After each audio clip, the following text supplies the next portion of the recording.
because there's a really bad echo. Setting up your meeting for YouTube Live. This part is always so very unprofessional, but oh well. Done directing to YouTube. All right, here we go. All right, so I paused it. Now I'm going to share it. Copy. I'm going to go send the text out. We're on right now, so they can see us, but that's fine. Okay, send message. 90 people. Okay, launching.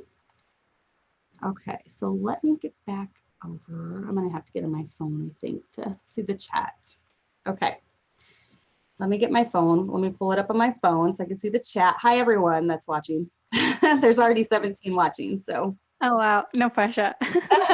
No pressure. Hello. As you can see, I have my first guest with me. Go ahead. Hi, everyone. Go ahead and introduce yourself. Tell us what part of the world you live in and any other information you want to tell us. Okay, I'm Anjali. I'm from the northeast of England in a town called Middlesbrough. I have been on lockdown for 3 months, I think. And about me, I've been saved since I think I was about 13 years old, and I've been watching new IFB preachers since about 2012. So nice. That's a long time. Yeah. So you've been watching them before we were watching them. Really? Well, that's funny. Let's see, it's 2020. That might have been around the same time that we started. I think it's about the same time. We like knew about them, you know, and yeah, watching something. That's probably about the same time. It was before it was kind of like a thing. Yeah. So you've been saved for a while.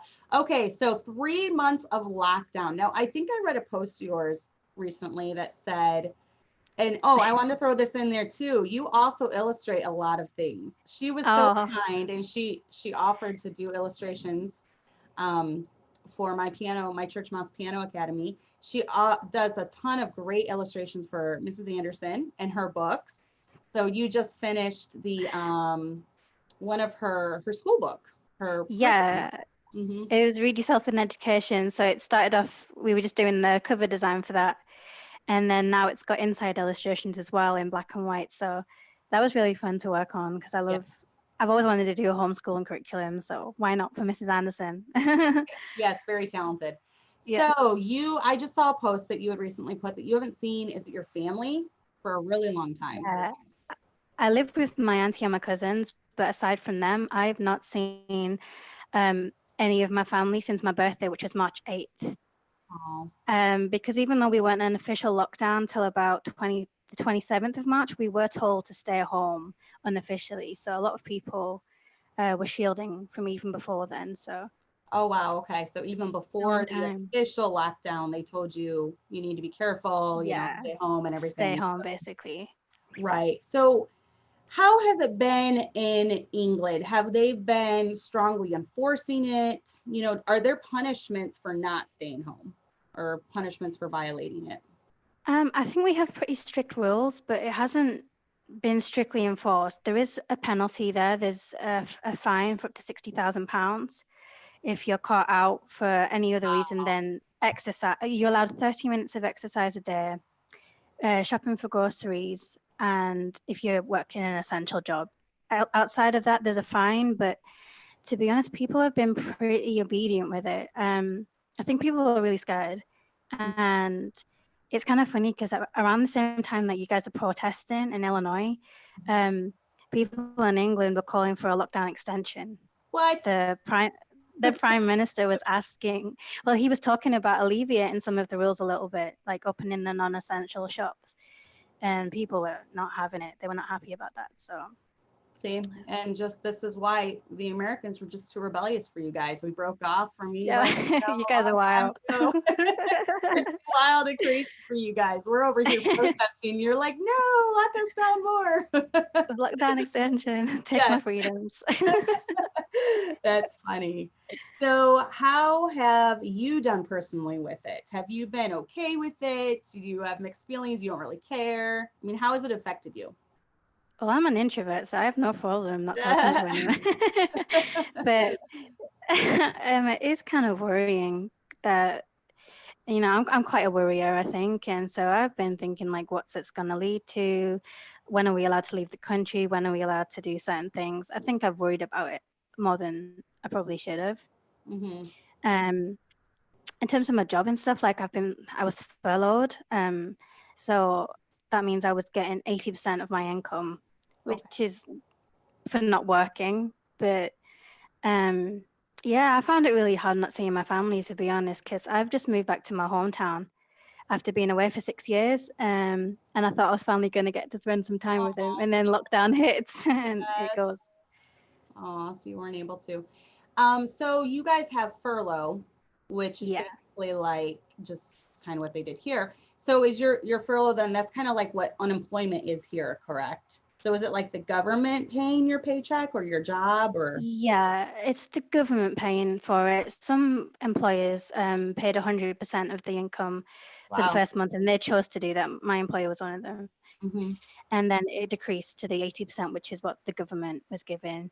Okay. But some companies decided not to, like you had to apply for it. And some companies, like there's a pub chain in England that decided not to do it, and they actually sacked a lot of their employees, so they didn't have to Right. furlough. Okay. So yeah, here in the States you have to apply for unemployment is what they call it. So you would have to go in and apply. And then I know it did affect someone in our church. He lost his job. He was laid off, which Oh, is wow.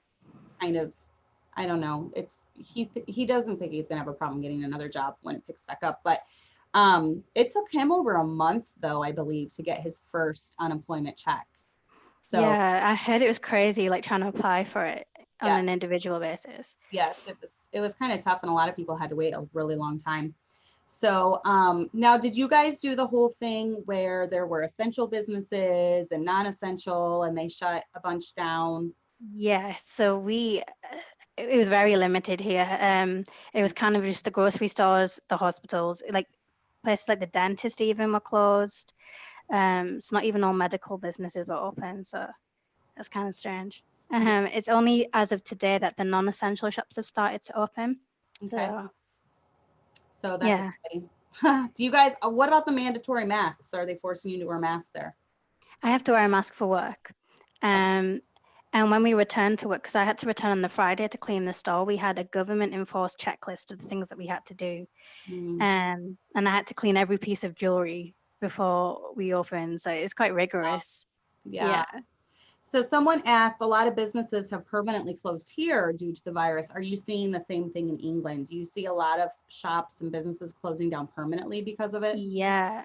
So some companies have gone bust entirely. Mm, The company I work for has closed 82 stores across the country for wow. good. Oh, And 5 of them were in my district. So I'm kind of lucky to still have a job, to be honest. yes. You know what I've noticed? I really have noticed this. And, you read the Bible verses about God taking care of his children. But I know for our church personally, there's only been one or two really affected, and they were able to get unemployment. So it's not like they lost all sources of income. But I've really noticed God having his hand around most of the Christians I know, as far Mm. as job security and keeping their jobs and things, which I think has been pretty cool for me to see, Yeah, personally. definitely. I Yeah. definitely see it for me because I think it's really strange that we haven't closed because in my town we have 2 stores within 5 minutes of each other. So really, one of us should have closed. Yeah. Um, so I definitely think it's God's involvement that I've Mhm. still got a job. Oh yeah, I'm definitely seeing it. Now, did you have to have like, if you were an essential worker, let's say, I know I was going to ask Fiona this when she's on next, but um, did you have to have a letter or anything like that? Now, you weren't considered essential, correct? No, Or for definitely not. Working in jewelry sales. yeah. So, did you know friends or family that had to have a letter stating that they were? I don't think that they did because my cousin's actually a GP, and I don't think that she had to. Okay. Um, but off the back of that, though, they were asking because we have a free healthcare system, the NHS, and they were asking a lot of doctors that were maybe retired or in other fields of medical care. Uh, they were asking those to come into work. They were graduating nurses early from university to try and get them in. Nice. And something that's kind of funny for England is every Thursday at 8 p.m., people will stand outside their doorsteps and clap for the NHS just across the country. And like we have the rainbow symbol as like a sign of support for them. And so across like the country, people have got posters in their windows and like paintings for the NHS and stuff. So it's kind of strange, but Yeah, I get the sentiment. is NHS the healthcare system? Yes, free healthcare system, National Health Service. Nice. No, I think what they've done in America is they've done teddy bears and hearts, I believe. Right. Teddy bears and hearts everywhere. And they'll have like little teddy bear hunts, I think, for the kids. We never really did That's any. funny. There's like hearts everywhere because we were like hashtag not all in this together. So we didn't do any of the stuff with it. But I have seen videos of, I didn't know that about England. I had seen videos from Italy where people were like singing together from balconies or something. Yeah. You know, kind of doing that, but I hadn't seen the England stuff, so that's funny. Yeah, it's kind of strange. It's not typical of us to do something like that. Mm-hmm. But Are Englanders, are you guys pretty much all like you stay in your own bubble and you're oh yeah, we're really reserved. Like my friend was telling me how she's never met her neighbors before this, but now they've got like a WhatsApp group for everybody on their street, Oh, which that's is funny. yeah, but then it's like it's really unusual because we're as a country we're quite introverted. So Right, so you guys kind of all banded together during this yeah, a little it's bit been more quite nice. than normal. Yep. Yeah. So I wanted to ask, oh, do you know anyone personally that's gotten it? And if you do, how have they done with it? No, I don't think I do. For a little while, we thought my nana had it because she's been going out every single day. She does not care. She's just been living her life. Yeah. We've tried to tell her, like, you can get a £60,000 fine. And she's like, oh, it's all right. I just went out to the shops for a little while. And for I a like while, we her. thought she I had want to it. meet Yeah. her now. She does not care. It's kind of funny. That's Yeah, awesome. we thought she had it for a while, but she's okay. I That's don't know anyone personally, thank goodness. That's good. Yeah, I still personally don't know anyone, but That being said, though, this town I live in, we have the highest mortality rate outside of London, which is oh crazy because wow. they have a population of 8 million. We have a population of 130,000. Wow. And we're Now, right where, is your population elderly? You have more elderly? no, it's quite it's a less affluent area. It's quite a rundown area, lots of like asylum seekers, Mm-hmm. jobless people. So we've been hit quite hard, and a lot of people are ignoring the rules as well. So I don't know if Right, that's got anything to do with it. But right. So what have you seen? What are what in your mind, and I think I know the answer already, what has been the worst thing for you during the lockdown? so yeah, it would be like not seeing my family, and just like I wasn't supposed to be staying in this town for as long as I have, and it's kind of not knowing what the future holds. I wasn't supposed to be staying with my auntie for this Mm, long, and it's not being able to like move forward with life. I guess it's just right. Kind of you're this on time of hold. year is like in limbo. We're all in limbo right Yeah. now. We don't know Yeah, if it's like, we're what gonna do we be, do? yeah, we don't know if we're gonna be going on trips for the rest of the year. It's like the whole year canceled. Exactly. So what blessings have you personally seen during the lockdown? So I've really enjoyed having time to work on my personal like hobbies and goals. You know, you said I draw. I've spent a lot more time doing like personal work and like trying to learn how to cook and things like that. And for me, it's really helped me see like the importance of God's timing. I was telling you before how I recently moved back to my hometown, and that's because I actually like lost my job in my home just before Christmas in my other town. And I was thinking, like, if I had still been there during this lockdown, I would not have coped. And if I'd moved to Scotland like I was planning Mm, before, I wouldn't have coped. So I think it's just seeing, like, at the time you think, well, why is this happening to me? This is really bad. But then you see, actually, God knows what He's doing. And right. it's been an encouragement for me. Yeah, I've definitely seen that. And if I have any single young man watching, he is still single, wanting to be a wife and mama someday. So keep that in mind. And she's beautiful and talented and No. spiritual and godly, even godly enough for some of you new IFB punks out there. So, but I you don't saw that want new IFB reference. punk. I saw that reference in your husband's video. That was hilarious.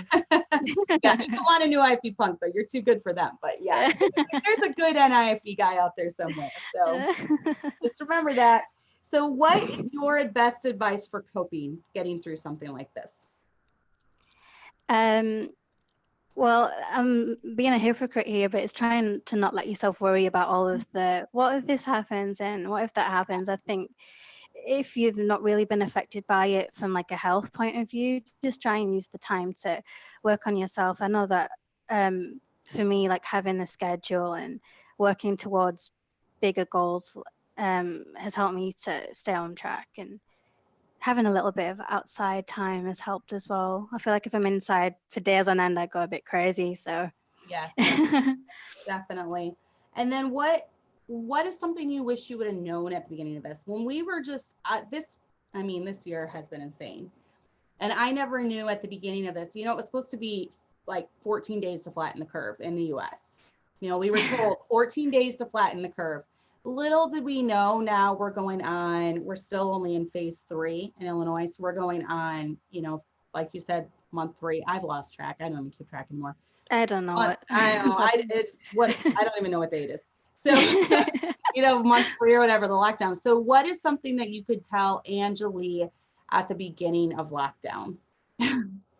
Stop planning for the future and look at what you've got right now. Because it's like I was spending that time like traveling around and like working on all these deadlines for things. And I was like, oh, I'll go visit my family next week. And then next week doesn't come sometimes. So just appreciating what you've got in the moment, I think, is something I wish I'd done.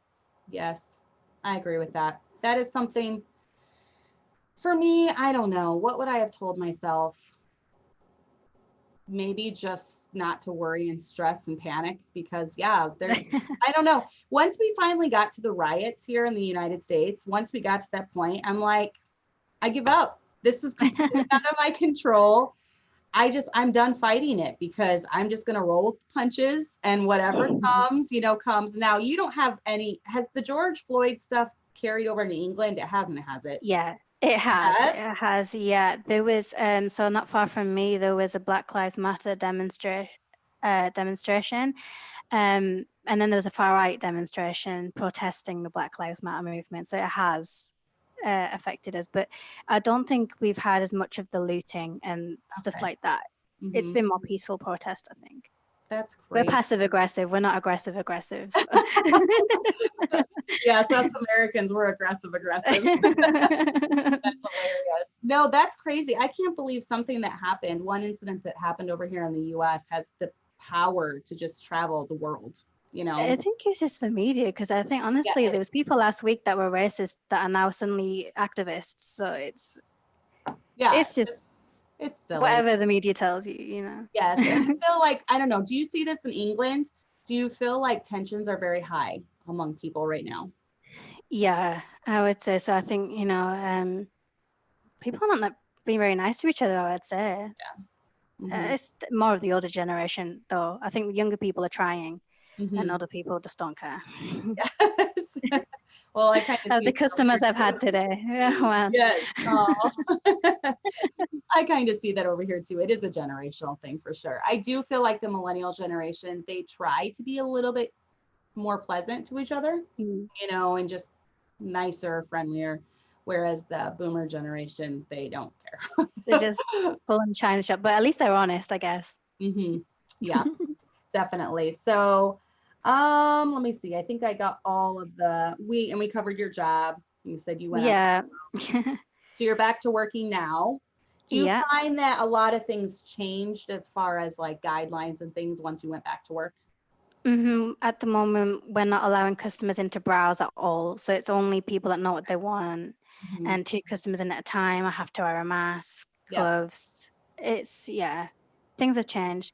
I reckon they'll loosen it up, or unless they're planning a second wave, which I think they might I be. think they are. Now, Looking forward if to they that. do a second wave, I know we're almost out of time, so I'm gonna wrap it up. But if they plan a second wave and they have a second lockdown, do you think you guys are gonna go along with it again, or do you think there will be any outcry? I don't really know, because I think people have wanted to extend lockdown.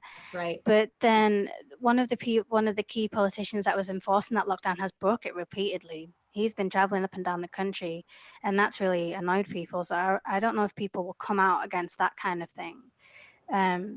Because it is kind of ridiculous that I'm allowed to serve lots of strangers at the moment, but I'm not allowed to go around the corner to see my family. The laws don't make sense at the minute. So Right. it might cause backlash, but I don't know. Okay. People in Yep. England I was worry me. wondering. Yes. Well, maybe we can do another one this fall after we figure out what's going on, and we'll see. Yeah. We'll see what happens. And but you hang in there. I'll be praying that you get to visit your family soon. I know that's been the hardest Thank thing for you. you. Yeah, they're That just would they're be little hard. babies, so time Yeah. passes quickly. Oh, I know. Thank God for technology where we can, Yeah, right. each other. So, all right. Well, thank you for joining. You can just go Having ahead me. and leave the meeting, and we will talk to you soon. Awesome. Thanks. I don't All know how right. to get out of this Bye. thing. Bye. Hopefully, you can figure it out. All right. There we've got Miss Fiona, and she is from Ireland. So let me. Hi, can you hear me? Hi. Yes, I can hear Yes, great. you. Okay, good. Nice. I can relax now. The Yes. nerves. Don't be nervous. So this is Miss Fiona. You want to go ahead and introduce yourself? Tell us a little bit about your family. Tell us what part of Ireland you live in. So I'm from Southern Ireland. Well, I'm originally from Clare, which is the west, and then I married and moved to Cork, which is South Ireland. So we're here 15 years now. Yeah, I've got two boys. I'm married to Clive. I have two boys, 16 and 11. And yeah, life's pretty okay until all this started. So yeah. Yes, and she was supposed to, her family visits us. Aw. This was going to be the third year in a row, and they were supposed to come in 2 weeks, and it's very sad, but it got canceled because our president has not opened the borders yet, which is very, very sad. Yeah. So I'm sad about that, but we're hoping that they can still come this year, hopefully. Yeah, if he opens up, we'll be there. Yes, So just hopefully. good to live in hope, hopefully, yeah. Pray that he opens it up. So, oh, okay. So Angeli said she forgot it's her friend Amanda's birthday and she forgot to give her a shout out. Happy birthday. Happy birthday, Amanda. She gave you a shout out. So, okay. So tell us a little bit. How has the lockdown? Now, I know in England, it's been pretty bad. And I forgot to ask Angeli too. For those of you who don't know, their churches have been completely locked down as well this entire time. So now yours is as well, correct? Yeah. So I suppose February, the virus landed in Ireland, and then towards the end of March, we got a phone call like, come collect your children. And then the following Monday there was a lockdown, so complete lockdown. And only essential businesses like, doctors, nurses. My husband actually was an essential worker, which was brilliant. So again, God works in mysterious ways, and Clive got to work all the way through. But yeah, so then our church closed. We did meet one Sunday just before lockdown, when it was just sort of social distancing and all that. But yeah, we've been doing church online, and we're not due back until 20th of July. Oh. But I know it's very hard because where I live, I'm not surrounded by any Christians. Like we have to travel 40 minutes to church, so I find that bit really, really difficult. Yes, I know. So, There is, and the government doesn't understand that, because here in the United States, they were like, you can do online giving. You don't need to pass an offering plate, which that's the whole reason we meet. It's like, you don't understand. Yeah. We don't meet for the money. We meet for the fellowship. We meet to be around, the people of God. And, we do have the Constitution of the United States still in America, still in effect, kind of. So we were able to hide behind that. As far as our church went. And it was nice because we have very good local police. Now, there were some instances across America where the police were overstepping the Constitution and they were not following it. But do you guys have like the right to assemble in Ireland? I don't even know how that works. No, it was when they brought it out, it was like we could assemble, like only in your home. So you couldn't assemble. First of all, it was like, I don't know, maybe 20 or something. And then when the lockdown came in, there was nothing. You just couldn't do anything like that. Yeah, and that's been very difficult. Like I live 2 hours away from my parents. My mother has Alzheimer's, so it's been 3 months since I have seen them. And thank God I went up home on the Tuesday before the lockdown. So, and like we had checkpoints, we had guards stopping you. So like even now with phase 2, we're still in phase 2 of the lockdown, and we can only travel within our county. So we still can't travel. So yeah, like even to get to church would have been a problem, because from here to where church is 40 minutes drive, and we would have been stopped loads times on the way, even if we had been they had been able to open. So in Ireland, you actually had checkpoints, correct? Where you had to Yeah. have a letter? Yeah, well, you could go like 2 kilometers from your home. I live in the country, so 2 kilometers Yeah. would mean the local GA pitch up the road. So we could go shopping. Yeah, you had to have a letter. So my husband had a letter because he's an essential worker. Uh-huh. So I had to go, like, I live about 20 miles from the nearest town where I would shop, as in a grocery town. So I'd have to pass a checkpoint, and they actually had the motorway closed off. So you couldn't even go the motorway. You had to go up to meet the checkpoint. I'm talking big police van, 2 cars with guards, or whatever we call them, guards here. And the same thing. He was even embarrassed. He's like, "Where are you going?" I was like, "Shopping." You know? And one day he was eating an ice cream cone, and we were having fun over that, because I work for Slimming World. So, it was just embarrassing for him, I think. But Yeah. yeah, they got powers as well. They had special powers that were brought in so that they could fine you if you were found outside of your jurisdiction. So the whole thing it was stomach turning, to be honest. Yeah, it's very scary. And you said for the most part, the Irish people have just thought it was fine and dandy and gone along with it, correct? Yeah, now more and more, I've been quite vocal to people that I know. I'm not very vocal on social media. I have said a few things, but you get slapped down all the time. And but my friends know exactly how I feel. Some of them would have difference of opinion. That's fine. But I've got one really good friend, Ellen, and she's the same as me. We've both been like, this is just ridiculous. This is whatever. But a lot of people are just, the government know best. Like somebody said to me one day, but that's the government's job. It's to keep control. And I said, are you for real? Like, we are being controlled, but I don't know. I just have this fear, because now, like when we started off, we have a small country, say what, 5 million population, Mm-hmm. and you can go from the bottom of our country to the top in like 7 or 8 hours. Wow. Whereas at least in the States, if like I feel very locked in because we can't go anywhere. Right.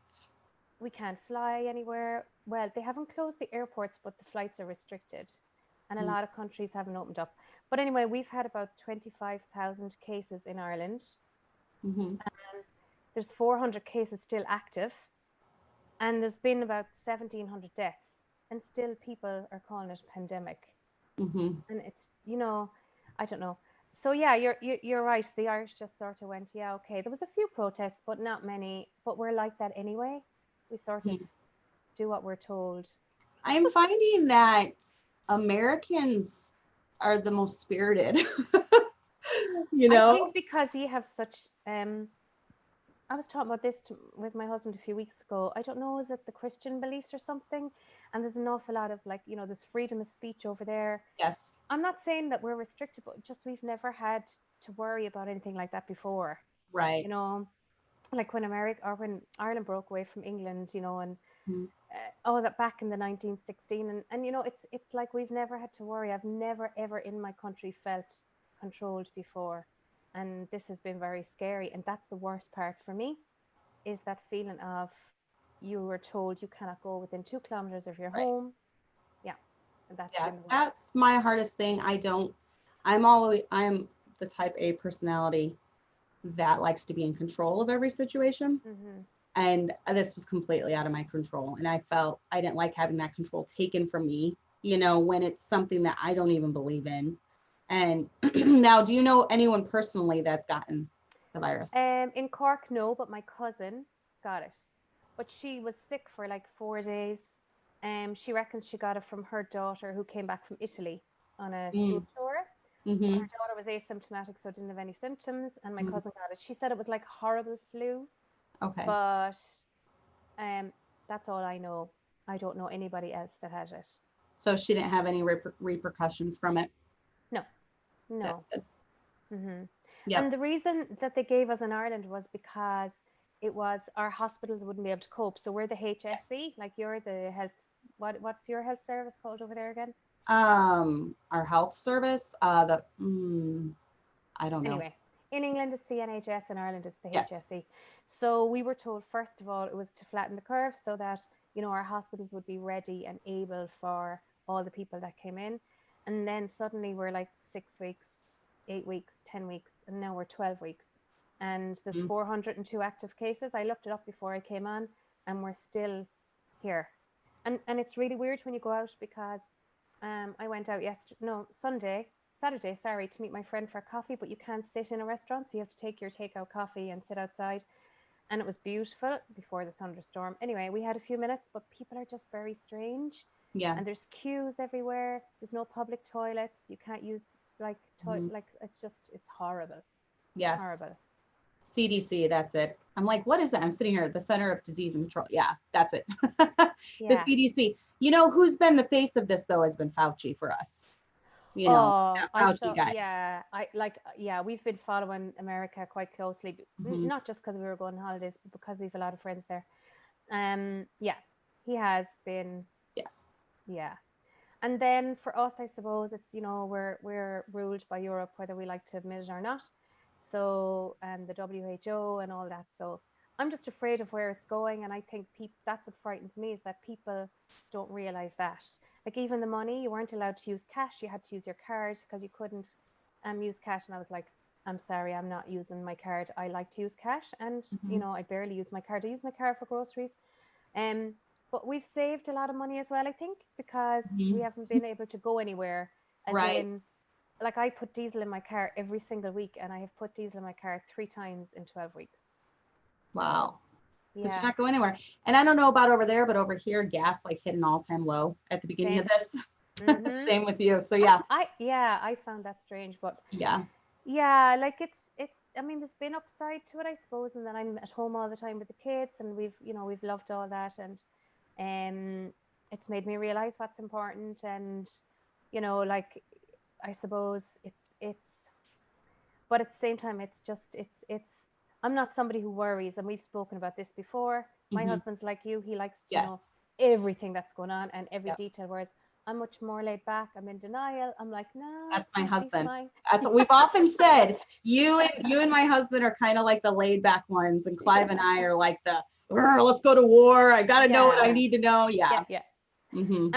And that has stood to me a little bit, but now I've got that sinking feeling where it's not getting better Mm-hmm. quicker, and it's probably because our holiday was coming up, and Yeah, all that, and that doesn't help. it doesn't, because it's the control. It's that we Yes. can't we are physically able to go wherever we should be able to go, and we're not allowed to. So Right. Yes, I don't like that for at all. nothing. Yeah. For nothing. Yeah, I am think. surprised. I am surprised that you are getting nervous, because that's not you. That's not like you. You were the one at the beginning. It'll be fine. It'll be Yeah. fine, you know. I think I'm getting nervous because already you can hear different countries around the world talking about this second wave. Okay, Yeah. so Mm-hmm. and in Ireland we haven't had that now. To be fair, we haven't. But I'm just nervous as to where the world is going. A little bit. But then, Mm-hmm. you know what? God's in control. I don't have any control over it anyway. So that's the way I look at life. What's the point in worrying too much about it? So Exactly. Now, do you know what the exact percentage is? Do you know what the percentage of people that have gotten it in Ireland, and what the death rate is? Have you looked up those numbers at all? I haven't. well, there was 25,000 cases on the 15th of June, and there have been 1,700 deaths. So 25,000. 1,700 deaths Mm-hmm. in a population of, what did you say? About 5 million. Oh, yeah. Wow. And that could have been, I mean, I'm skeptical already of the death count. Yeah. Because if you have pneumonia, COVID, if you have whatever, and pneumonia has dropped significantly. The deaths from pneumonia and flu have dropped. Yeah, because my husband told we were looking at figures there over the few weeks, and like the same amount of deaths this time last year to this time this year. So if there was so many deaths from COVID, surely the death rate would have gone up by the amount of people. And it's heartbreaking for people who have had people die from COVID, but a lot of it here in Ireland, the average rate, I think, was about 81, 82. Wow. The average death rate. So it was in a lot of nursing homes. But I think now people anybody I'm talking to, and these are people who wouldn't have felt like this before, they're like, just let us out. We're healthy. Let us go. Let us see what happens. And then, so yeah. Now, do you guys have a big percentage of nursing homes there? Do you have nursing homes like we do here? Yeah, there would be an awful lot of nursing homes. So are Yeah. you noticing, I know here in the US and I believe in Europe, half of the COVID deaths have been in nursing homes. Half. Most of them in Ireland, I'd say. Yes. Yeah. Mhm. Yeah. And you know, like the average age was 81, 82 or say, right? And a lot of those were nursing homes. And I was talking to a nurse who said that a lot of those, and I don't mean to be disrespectful to anybody, but a lot of those were dying anyway. They would have died anyway, Mhm. but they got this, and obviously, you know, Right. speeded it up or whatever. So, yeah. Right. And, But it's the scared. So many people are so terrified, and it's the media.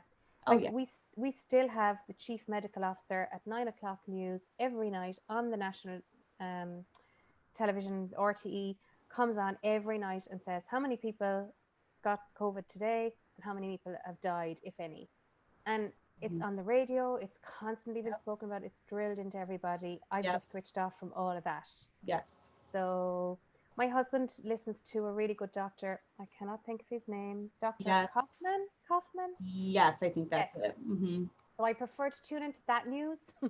Yeah. That's a little bit more positive than the other news that's going on. Yes, I think that's the doctor he really likes. And he also likes Dr. Tenpenny, I think Yeah, her name. yeah, I think yeah. something like that. He sent me a couple of her videos, so Mm. he really likes them. But and that's the thing. If we every year, if we had a big map with red dots representing every single flu case in America or across the world, even, you know, and we had the number of infected people with the flu, we had the number of deaths from the flu, it would freak everyone out. Mm-hmm. But the media has never done that. And so people, oh, it's the flu, you know, oh, it's the flu. It's not really a big deal. This is the coronavirus. So because they've put that fear into our head, it's suddenly such a bigger deal than it needs to be. Yeah, yeah, absolutely. But you Def- know what? What the one little bit of hope that we have, they were talking all along that kids would go back to school in September. So the public schools have been closed since March. So Wow. all kids have been at home, and there's talk about them going back in September, and they were going to like split the amount of children. Some would go in the morning, some would go in the afternoon, some would go one day a week, and whatever. So you know that we got saved quite late in life, Hmm. and our kids have been in the public school system, and you know, my husband was saying that's it, you know, they'll come out, we couldn't have them in that or whatever. So now, only 2 days ago, the minister for education has come out and said, you know what, it's detrimental to children, they're missing out on their education, they will go back in September as normal.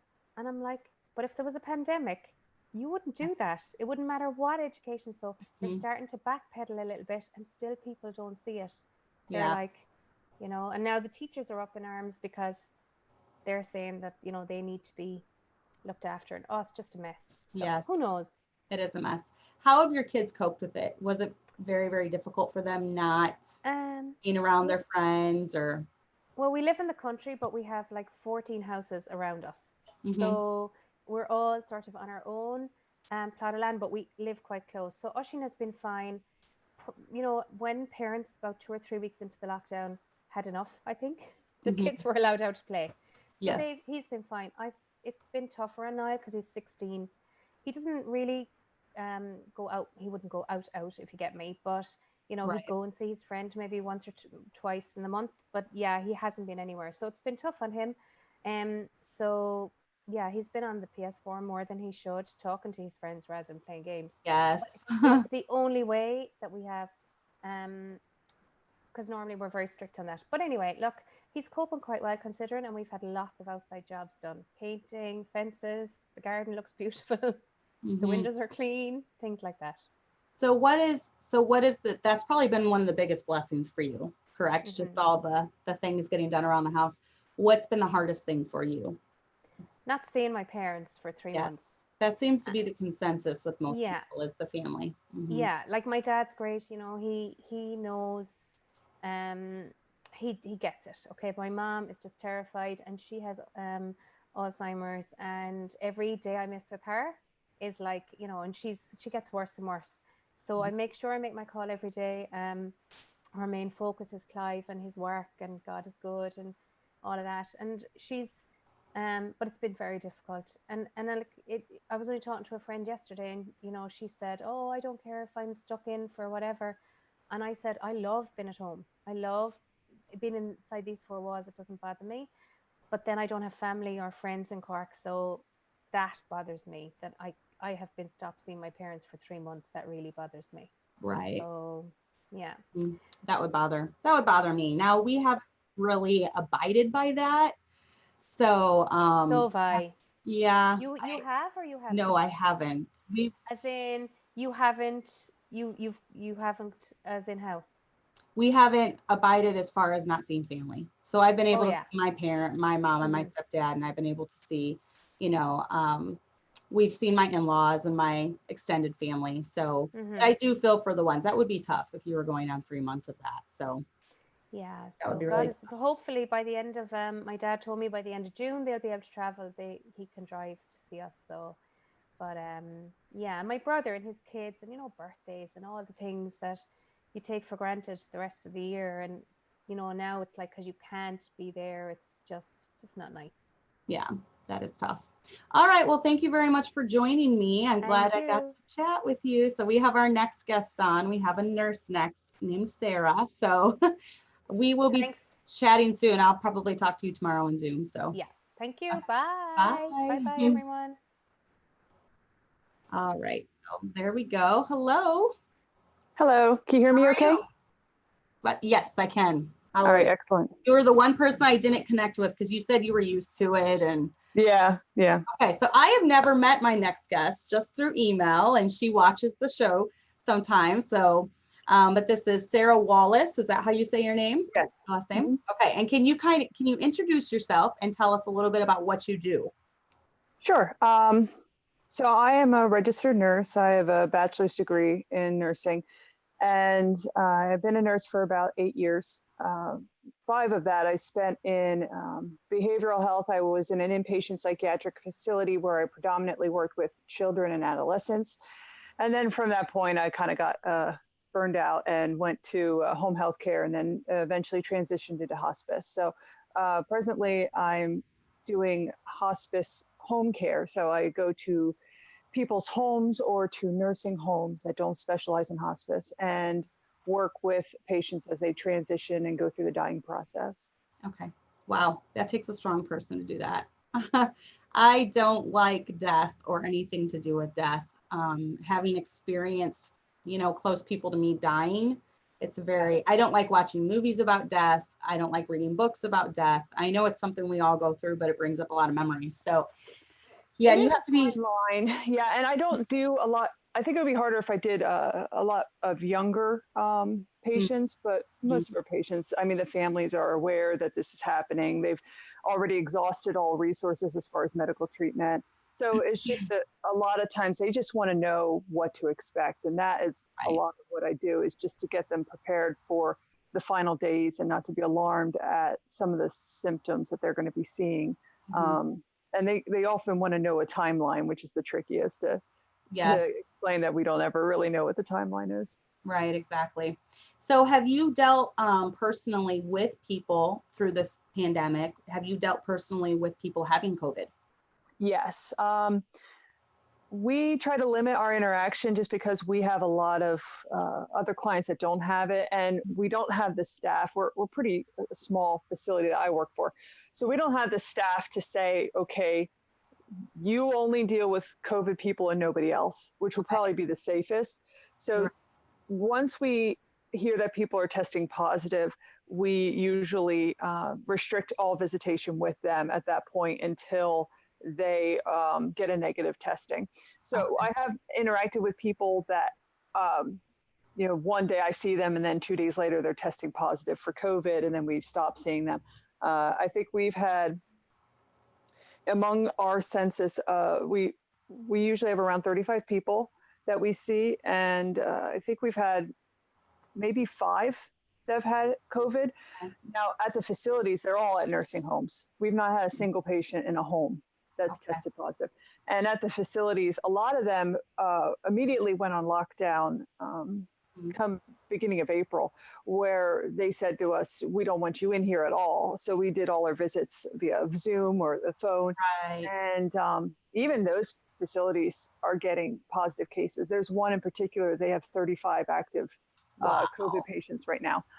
So the nursing homes are definitely getting exposed more than anywhere else. And it's just a matter of, because they're all in close quarters, people that work there are touching so many different people and just transmitting the disease. But surprisingly, among all the active people, there hasn't been 100% death that you would think to see in a client average age range of 80s to 90s. But a lot of them are coming through it. There's only been maybe 20% death rate that I'm hearing reported in the nursing homes. And I know amongst the 5 of our group, only one of them passed. The rest of them were able to recover. Wow. Have someone asked, what shifts do you work? I don't know why they asked that, but I think they did hospice as well. So they were wondering. Okay. Yeah, hospice never sleeps. My specific position is weekend. So I start 5 o'clock on Friday evening, and then I work till Monday, 8 o'clock in the morning. And I see a few patients scheduled, but then I'm on call. So if there's a death or a change in condition, I have to be the one to go out during the weekend to see them. But it's nice because then I'm off Monday through Friday, and so I can't beat it. But yeah, I work on the weekends. Okay. So tell me from your perspective, what you've seen and how do you feel like it's affected? You mainly work with older people, nursing home. What do you feel like this lockdown has done, maybe mentally, physically? What do you see? Well, it's broken down the families, basically. There's been a lot of change as far as hospice. We've been very busy, not for the sake that you would think, not because of COVID, but because people go to the hospitals with some sort of condition. Say you go in and you get pneumonia, and then they are treated and they are pushed out the door before they should be because they're trying to keep the hospitals empty. Right. And there's no aftercare plan in place because none of the primary care providers or specialty doctors are open. They're doing all their visits via phone and telehealth. So the families feel like their loved ones are not getting the amount of treatment that they should be getting to recover from whatever condition they're having. And they're told their only option is to go to hospice, basically. So we've been seeing just a massive increase in our client ratio because of that. Now, a lot of these people come home from the hospital. If they come home to their residence, their family has not seen them for months because they can't see them while they're in the hospital. So they're not sure what to expect. So we kind of have to work on the fly as far as that goes. We don't know how long they're going to be with us, how quick their decline will be, because we don't really know, aside from the medical report, what we're getting into. But that's even better for the family, though, than having them go to a nursing home. And a lot of these people come from a nursing home, go to the hospital because they have a fall or something. And then when they come back to the nursing home, they're in this state of decline, but they can't see their families because the nursing homes are on lockdown, not only for us, but for everybody. There's one in particular in my area that's a massive nursing home that they have a whole wing dedicated to, it's quarantined, it's dedicated to people that come home from the hospital after something happens. They have a stroke, they have a fall, whatever. And usually they're put on our hospice right away, just in case there's a decline, just so we can be more involved with the families. But we're not allowed to go in. If we go through the front door, they will not allow us to go onto that unit. But we kind of have this plan on the down low with the nurses that we go to the side door and, knock 3 times and get entrance. And so we're able to see them, but the families still can't. So they say, well, you can do it via Zoom, do a FaceTime or whatever. But the patients usually don't have phones. They don't understand how that works. They often don't even have televisions. It's very uncommon for them to have televisions. They just kind of lay in bed all day, which is so sad when there's nobody there to care for them. And then the other option is a window visit. So they could come, if they're at a place that has a window that's accessible to the family, they can come and stand outside the window and call them because they can't hear through the window, but they can call them and then talk to them on the phone and wave. But the families, a lot of them are at some level of dementia. Even if they don't have dementia, they're confused. And they don't, I mean, the patients, not the families, but they don't understand why their loved ones can't come in. Like, why are you out there? Why can't you come in? Why can't I see you? So a lot of these patients are getting depressed. The families are getting depressed. They do allow them to get in to see their loved ones before they pass, but only when they're in actively dying is what we call it. When we know that they have days or hours left, then we can notify the facility, and the facility says, okay, family, you can come, but you can only come for an hour. There can only be one person at a time. There has to be a 45-minute window in between so we can disinfect the room. So it's very unfortunate for those that are going through this right now, and their families. They're not having closure. The other issue is religion. There's very little interaction with pastors. Yes. My husband's had to fight. There's a widow here in town, and she's just wasting away in the hospital right now. And she begged him, please, I need to see you. I need to see you. I need to pray with you, you know? And so he pretty much, he badgered the hospital people until they let him. They said, you wear a mask and fine, you can. And so he was able to, and it just uplifted her spirit so much, just that little visit. But that's the only one he's been allowed to see because she was in very down spirits. But go ahead. You were saying it's hard for. It's okay. I was going to say that the Catholics have, I guess they had their last rites that they want read.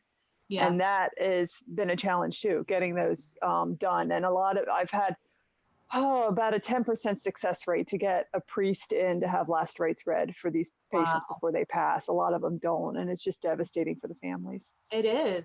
It's you're not getting that sense of closure at all. So I don't even know where you stand on it. It doesn't really matter, but has your perception since the beginning of this changed as you are going through this and seeing how it's affecting people? And oh no, I'm kind of just burned out of the whole thing. You know, I think everybody's just sick of it. They're just sick of it. In the beginning, there was a lot of discussion about hazard pay. What happens if we get it? Our patients were asking us, are you going to stop seeing us? The ones in the homes were asking, are you going to stop seeing us if we get tested positive? What are we going to do? There was a lot of fear. A lot of news-driven fear. I kind of unplugged very early on because I knew where it was headed. That's smart. So, and I just actually pretty much watched Framing the World all the time and got my news from that. But the other nurses I work with, except one, and I know the one lady I work with was in the same boat as I am, and we both knew it's because we were saved. That we didn't have the kind of fear that the other staff did. They were just so terrified. But now that's kind of gone to the wayside. Masks are getting more loosely, worn. Everyone's kind of got it under the nose instead of over the nose. It's just, nobody's wearing in the quarantine. The place I was talking about that's quarantine. We used to always have to wear gowns. The yellow gowns that they don't make us wear those anymore. Like the now. Quarantine gowns. I don't know. I can't think of them. I know what you're talking about. It's those gowns that they wear on Monsters Inc. when they're. That's what I'm thinking of in my head. Although the one place is still making us wear face masks, and I don't know. They had this uptick of positives, which are latent in the nursing homes. They tried so hard in the beginning. And I think maybe as things are getting more lax with their staff, they're just getting these surges of positive COVID tests to the point that they're making us get tested now if we're going into their facilities. So, which state are you in? I didn't even ask. Which state? Pennsylvania. Okay. How have they been a strict? I know Illinois is terrible. Illinois, California, Michigan, horrible. How has Pennsylvania been with the lockdown? They were masks required everywhere you go. Yeah, that's the basic thing. They weren't really, I didn't have any impact to the lockdown. I didn't notice a difference because it was business as usual for me. So there was never a day that COVID had really influenced my ability to leave my home and do my job. The only difference was just I had to wear a mask everywhere. I did in the early stages before they made the mask rule, though. I was getting some dirty looks from people when I would go to the store. I had a gentleman say to me, "Aren't they requiring you people to wear masks?" Because I had my scrubs on. Okay. And then there was a discussion. We had to have a conversation about what to do if we get harassed, because I guess there were some people randomly out there in the United States that were getting attacked and harassed for being nurses out in the community. So, but that was the only time anything ever happened to me, as far as I could. Yeah, I don't wear a mask anywhere, and I have not gotten any dirty looks. People talk about the dirty looks, and I haven't gotten any. I haven't gotten any comments. In fact, I get looks of jealousy, like, "How are you getting away with this?" But I don't. And I've encouraged people to just, you can ditch it. They don't ask you here around here, small town. They don't ask, but yeah. I don't know. So what do you think has been the biggest challenge coping with all of this? I know for the families, it's obviously not seeing each other, which just breaks my heart, because I see how older people need human interaction. It's not the same through a screen. It's not the same through a window. And that breaks my heart. But, what is the biggest thing that's bothered you during this whole thing? Oh, as far as my work-wise or personally? Personally. I think it's my mother and my mother-in-law's reaction to this whole thing. Because I have kind of been a pariah because I'm a nurse, so they're very avoidant. My mother, I should say, more so my mother-in-law. But I have my youngest is 14 months old, so this is a really influential time, and it just is heartbreaking to me that they don't see him as much as they should. My mother-in-law hasn't seen him for probably 6 months. Oh. I mean, we got baptized in February, and I think it was the last time she saw him was February. So not 6 months, but it's been a while. It feels like it. So yeah, it's disappointing. And I know my husband has tried to talk to his mother, which never goes well, via the phone, just to explain, to have her see reason, but it just doesn't seem to work. And my son, has seen my mother. She lives 2 blocks away from me. And so maybe in the past 3 months, he's seen her less than a dozen times in passing, and he doesn't really recognize her or remember her. So it's. Oh, we got muted. You must have had a phone. You had a phone call coming in. Yeah, I declined it. Anyway, it's unfortunate they're missing out on these times. So I think anyone could have that sort of story, or a story similar to that. That older age group that I know you were talking about, the boomers earlier, but they're just used to the Walter Cronkite era, where they tune in to the 8 o'clock news, and that is the facts that they're given, and those are the facts that as they stand. And it's just not like that anymore, and they don't believe or see that as it's different. Right. And I found that too. They take everything at face value that they're being told. They're oh my goodness, I have to restart tonight. Hopefully that did it. Every time I do Gently Led Sisters the last couple of weeks, this thing pops up where it's going to restart the computer. So I hope it doesn't kick me off. But that's the thing that I've noticed with that generation.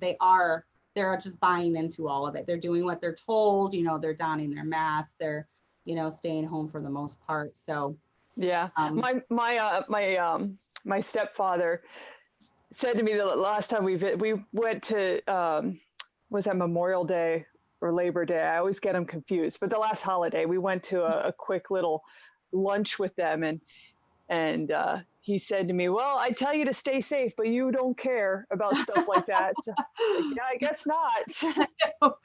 Yeah, that's kind of how I am too. I don't know. I refuse to shut down my life for, Indefinitely. So according to you, or from what you're seeing or what you're being told, I don't know what you're being told, but are you being told that this will go on indefinitely? As far as the procedure, or No, as far as just the whole COVID thing, is this going to go through the end of the year? I know military people are in the military, they're being told this is going to go throughout this whole year. You Yeah. know. As far as professionally, we've not really had that kind of conversation. My Okay. state is in a bit of a flux right now. Mhm. Last week, the Republicans in the House and Senate rose up and passed a bill overriding the governor's original disaster relief decree, and told everyone go back to work, because people are still, everybody's still shut down, the non-essentials. And so that same day, the governor released a statement saying he's refusing to sign this bill, and that it would be too dangerous to just go back to the way things were, mask free. So now everyone's just kind of saying, okay, should we open? Should we not? What's going on? I don't know. He has this rollout plan that involves going to opening at stage yellow and then transitioning to stage green. But it sounds very complicated and will probably take the next few months to enact. I haven't been following it very closely because it doesn't affect my life specifically. I just try to shop locally, because my city where I live, the mayor has already released a statement that they're not honoring the governor's decrees anyway. They're just gonna, if everyone's open, they're not issuing citations or fines. So Nice. Yeah, that's kind of nice that it does that though.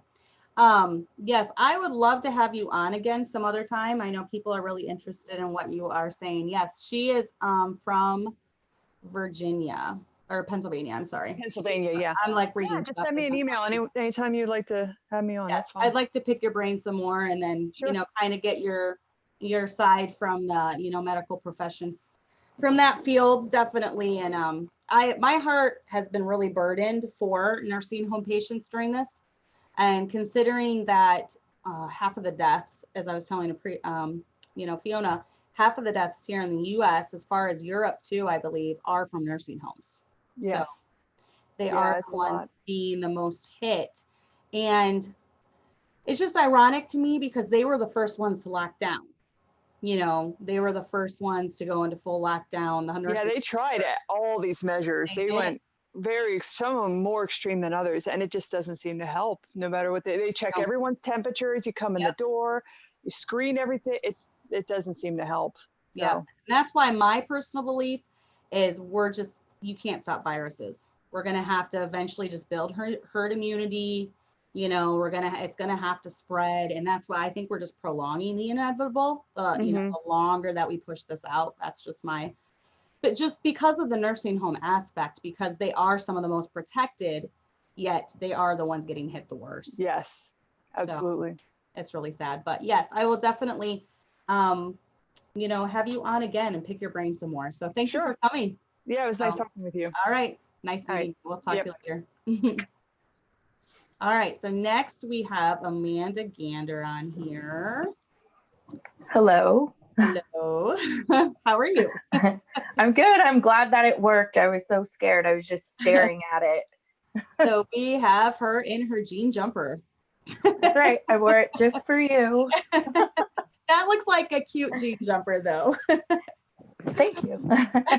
That looks like one I might wear. Maybe I might wear that jean jumper. Well, yeah, I think it's cute, but it's cute. Okay, so how have you been? Good. Good, and yes, confused. Yes, this whole lockdown thing. So this is my friend Amanda Gander. She's married to Joshua and has a son, Caleb, and she lives in Canada. So I wanted to get her perspective from living in Canada. So Canada has been boo during this thing. So tell us a little bit about how they have been with the lockdown and all the procedures put in place. Well, it really depends based on province, but of course we happen to live in like the worst province, Ontario, for staunch laws. We're still okay. Well, last Friday they opened up barbers and things like that, like spas and stuff.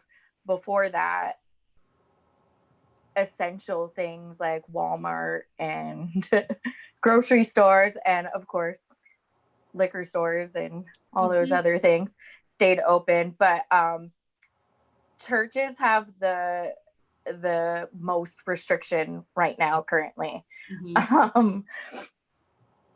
Depending on where you are in the city. So we live about an hour away from our church. In the city we live in, churches can open up to 10 people or 30% of their capacity, but the city that our church is in is still only 5 people, and there's a lot of rules, like sanitizing and stuff. Yeah. And then again, based on the city, you have to, or they tell you you need to wear a mask. So in our city at barbers, hair salons, you have to wear a mask. But fortunately today, my son got a haircut with my husband and he didn't have to wear a mask. They're just like, whatever. Oh, good. Yeah. Because he's so little. They're saying I do here. And I don't know. Everyone knows how I feel about masks. But it breaks my heart when I'm in the store and I see a little toddler with a mask on. Me too. And they're pulling at it. You can tell they don't like it. And their mom's like, stop, leave the mask on. And I'm like, oh, they probably can't breathe, the poor thing. It just breaks my heart. Yeah. And it's shocking to me how many people are wearing masks in our city. Like I'm the odd man out when I go grocery shopping and everybody's like giving me the look. Hey, should be wearing a mask. I'm like, you're safe. You're wearing your mask. Yeah, you're safe. No, and I was telling one of the previous guests, I don't get the look. I get looks of jealousy. Like, how are you getting that? But no one's been mean to me. No one's been rotten to me. So I don't know. Maybe it's just where I live. We're more laid back here as far as like non-confrontational, because everyone is following the mask thing here. They are compliant. They are going along with the rules as far as that. I'm one of the only rule breakers in town. When it Rebel. comes to that, yes, one of the rebels in town. But they're not nasty about it though. At least that's good. But it's the same thing here. You know, liquor stores are essential. Now I don't know how Canadian. I know you have a prime minister. That's kind of like our president, kind of. But do you guys have a constitution, and are you protected under it at all? Yes and no. Again, so we have a prime minister for like all of Canada, and then each province has like, and each city has their like, so there's mayors and then higher up premiers. We do have a Bill of Rights, and again, Ontario has like the more strict laws, in my opinion, anyway. And it's really like, if you really read and get into the verbiage, we should be protected. Religious freedom should be protected, but they just step on that, and we've had like demonstrations and protests, but we've been looking over to our American friends where they're like, no, we're opening up, and we're like, yeah, and everyone is doing the typical Canadian thing where they're like, we want to open up, and the government says no, and we're like, okay, sorry. So once again, I'm finding that across the world, Americans seem to be the most rebellious or spirited. I prefer the term spirited. We are spirited. I agree. It would be nice to have some of that spirit here. I mean, I have to say that the police presence in our city is insane. When this first started, and even last month, a family up the street from us was having a birthday party for their little one, and both parents got $700 tickets. Oh my goodness. There was like 7 police officers there for this like infant's birthday party. It was wow. yeah.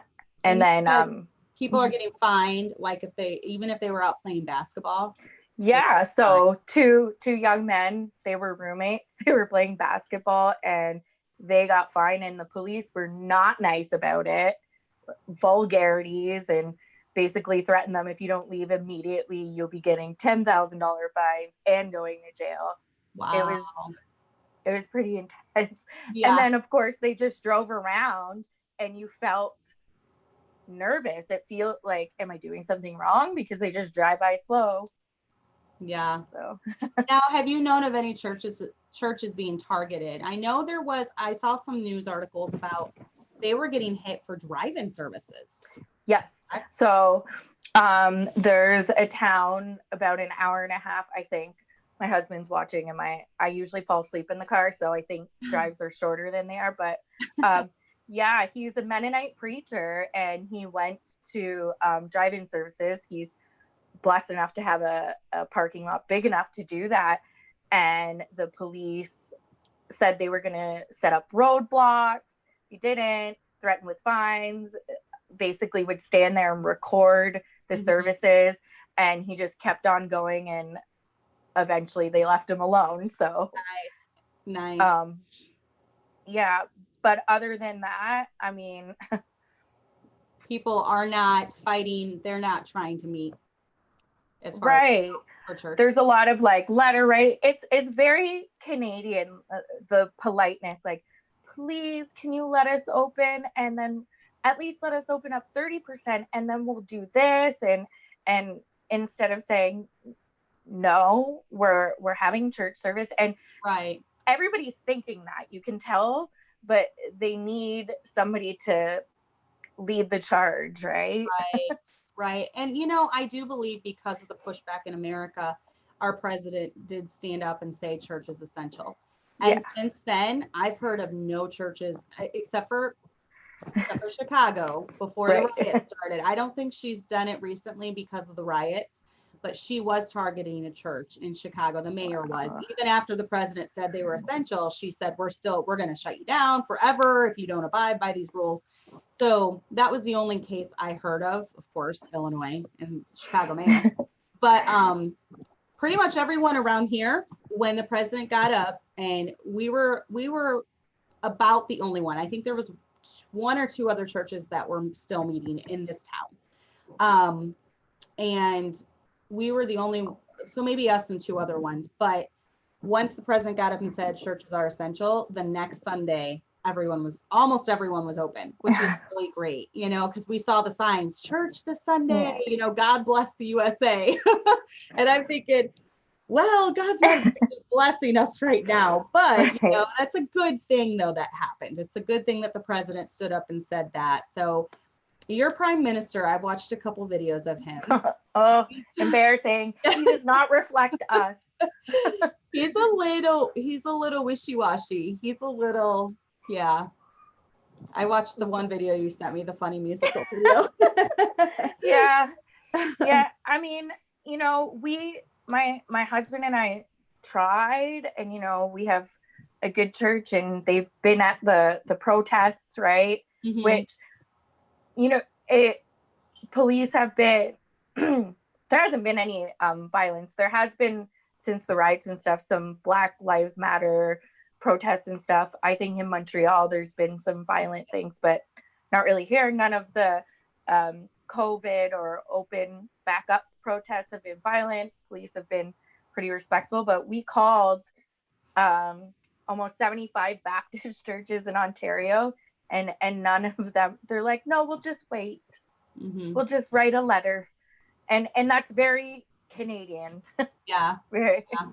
Yeah, just kind of go along. That's what I'm hearing. The consensus from most parts of the world is everyone's going along with it and just kind of very compliant and things like that. So I don't know. Maybe we are the weird ones, Amanda.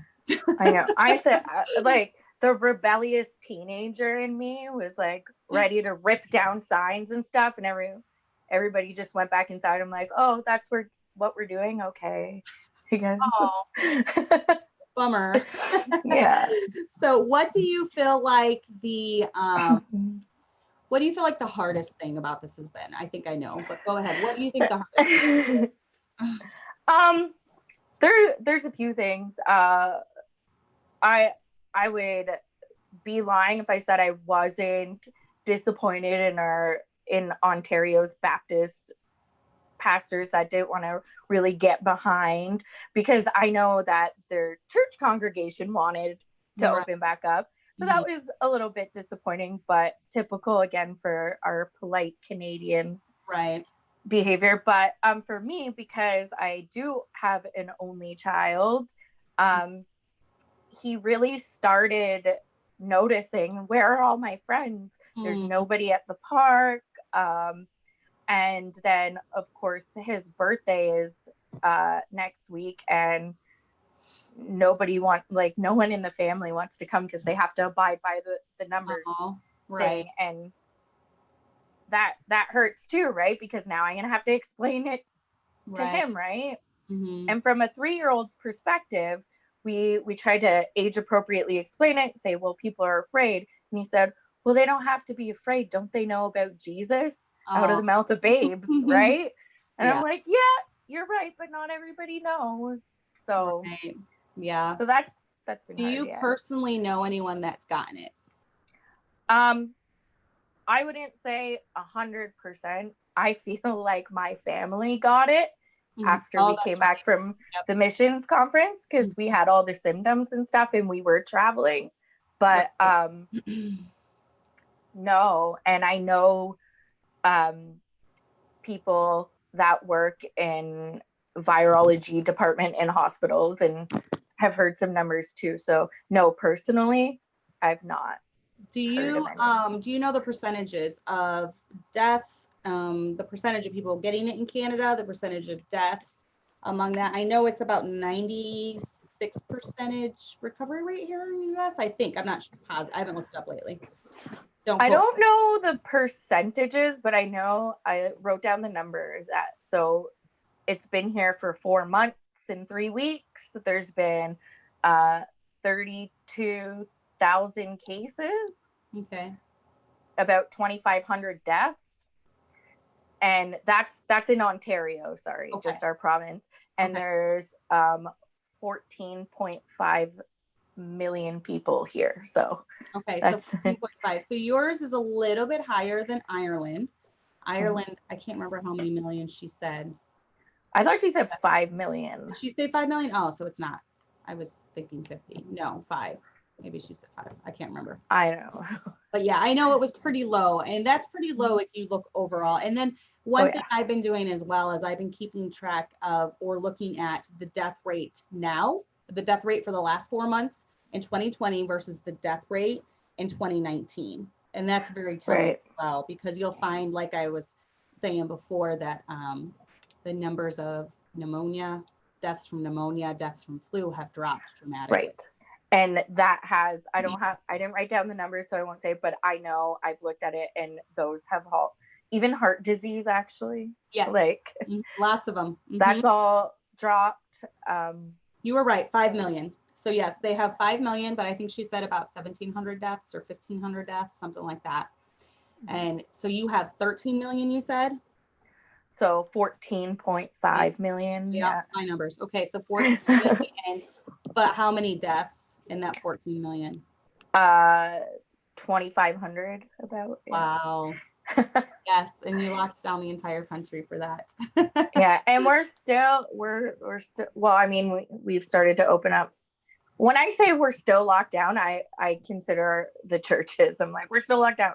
Right. But we are seeing a lot of never again signs everywhere. That's good. That's super encouraging, especially with the talk of the second wave. Right. So. Yes, and that's what I know in Illinois specifically. Baptist pastors, IFB pastors across Illinois, that is their new slogan, never again. They will never allow this to happen again. And you know, I completely understand at the beginning of this, it was very scary. You know, pastors are wanting to protect their people. You know, Yeah. they don't want to like intentionally cause their church people to get sick No. and die. Of course, no pastor wants that. And That's so a there's big lot of- decision. it's Yeah. a big decision. There's so much resting on the shoulders of the pastor, and most people don't even realize. Yeah. And so at the beginning, it was very, very scary. But I think Mhm. as this went on, and we did see that the media had hyped it up, and it was overinflated. The numbers are overinflated. I think it kind of made a lot of the pastors be like, okay, you know, I can breathe a little more easy now. We don't need Yeah. to be strict. And I think they learned we're never going to trust.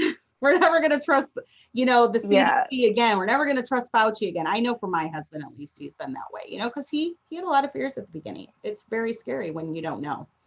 Yeah. Well, you're responsible for these people spiritually and health wise now, you know, you care for them. So, and I think I know the heart of my husband, and I know how much he loves our church members and how much he loves our church, especially our elderly people. And he did tell them, and they have stayed home. He said, please stay home. He asked them, please stay home. You know, we have a couple ladies that are close to 90. In fact, one of my 90. So yes, we have, if they get it, you know, if they get it, yeah. then that's going to be bad for them. So they have, and we miss them desperately. He has visited them a couple times, but it is scary. But what do you think the biggest blessing, and I know what your answer is going to be for this too. What is the biggest blessing for your family been through this? Well, thankfully my husband was able to keep his job, but he ended up having to work from home. And I had prayed so many times for just more family time with all of us together, because usually it's my husband gets home, we switch off, you know, we're never getting to be together. And it was really nice having him home. And I'm kind of, when he got the call to go back, I was like, oh yeah. So now I'm trying to find reasons why I'm happy he's back. I'm like, well, there's less dishes in the sink. Yeah. I knew that was going to be your answer, because I knew that was, and I think overall, the most, you know, the more people I talk to, that seems to be the consensus for the wives, was that their husbands got to be home, got to see them more and things like that. So what would you tell Amanda at the beginning of the lockdown? I can't believe it's going on 5 months now. You said 4 months, 3 weeks. I've just completely lost track. 5 months. Well, that's when 4 months is when it got here. So March, April, it's like been 3 months since we've not locked down, I would say. Man. So what would I tell Amanda? What would you tell the Amanda 4 months ago at the beginning of this, now that you've been through it this far?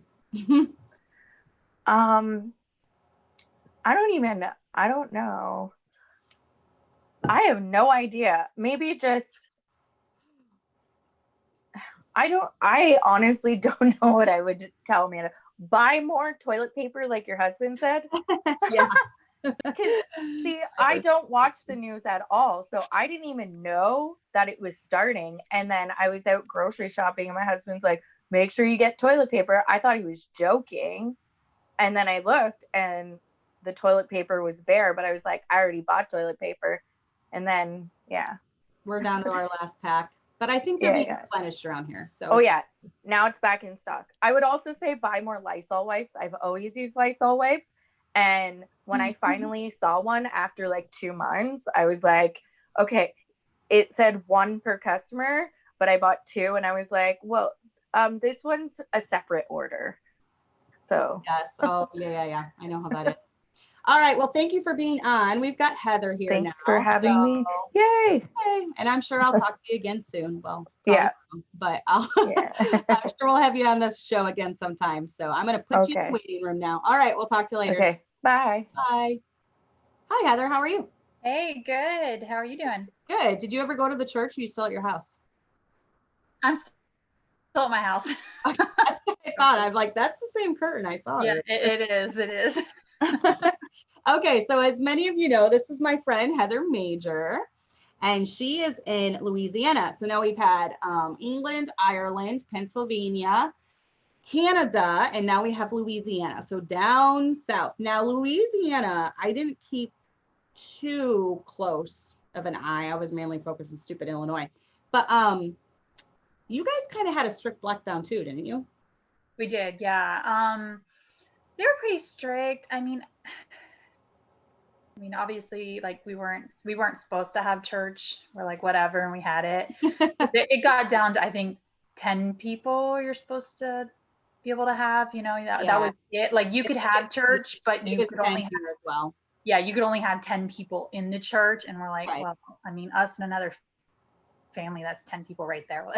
Yeah. So we just, continued having it. Of course, they shut everything down, the parks, everything basically. And like they got real crazy, like with the stores and stuff. Like at one point you couldn't take kids into Walmart. Like they wouldn't allow you to have your kids in Walmart. Literally, like the super Walmart in my town, they would not. I started to go one day and they were yelling across the parking lot. They're like, "You can't bring your kid in here." I'm like, what am I supposed to do with my child? Yeah, like, exactly. I don't have to watch them, I think they were allowing little babies, like if you were nursing them, I think they were allowed. But even up to teenagers, because I had another lady in another store, she said they wouldn't let her teenager in, and she's like, he's 6 foot tall, And I had one of my friends, a friend of hers, who was a single mom. They told her she couldn't bring her kids into Walmart, and she's like, what am I supposed to do with them? I'm a single mom. I don't have anybody watch them. And they were like, well, you could just leave them in the car, or you could, have a Walmart employee watch them. That's what no. He was like, no. So it's pretty crazy. And I was just looking up for the show. I was looking up to see what had gone on and everything. And I saw Louisiana, the New Orleans is mandatory for masks. Masks are mandatory in New Orleans. Now, where I live, no, nobody. You'll see lots of people wearing masks, but it's not mandatory. But in the city of New Orleans, it is mandatory.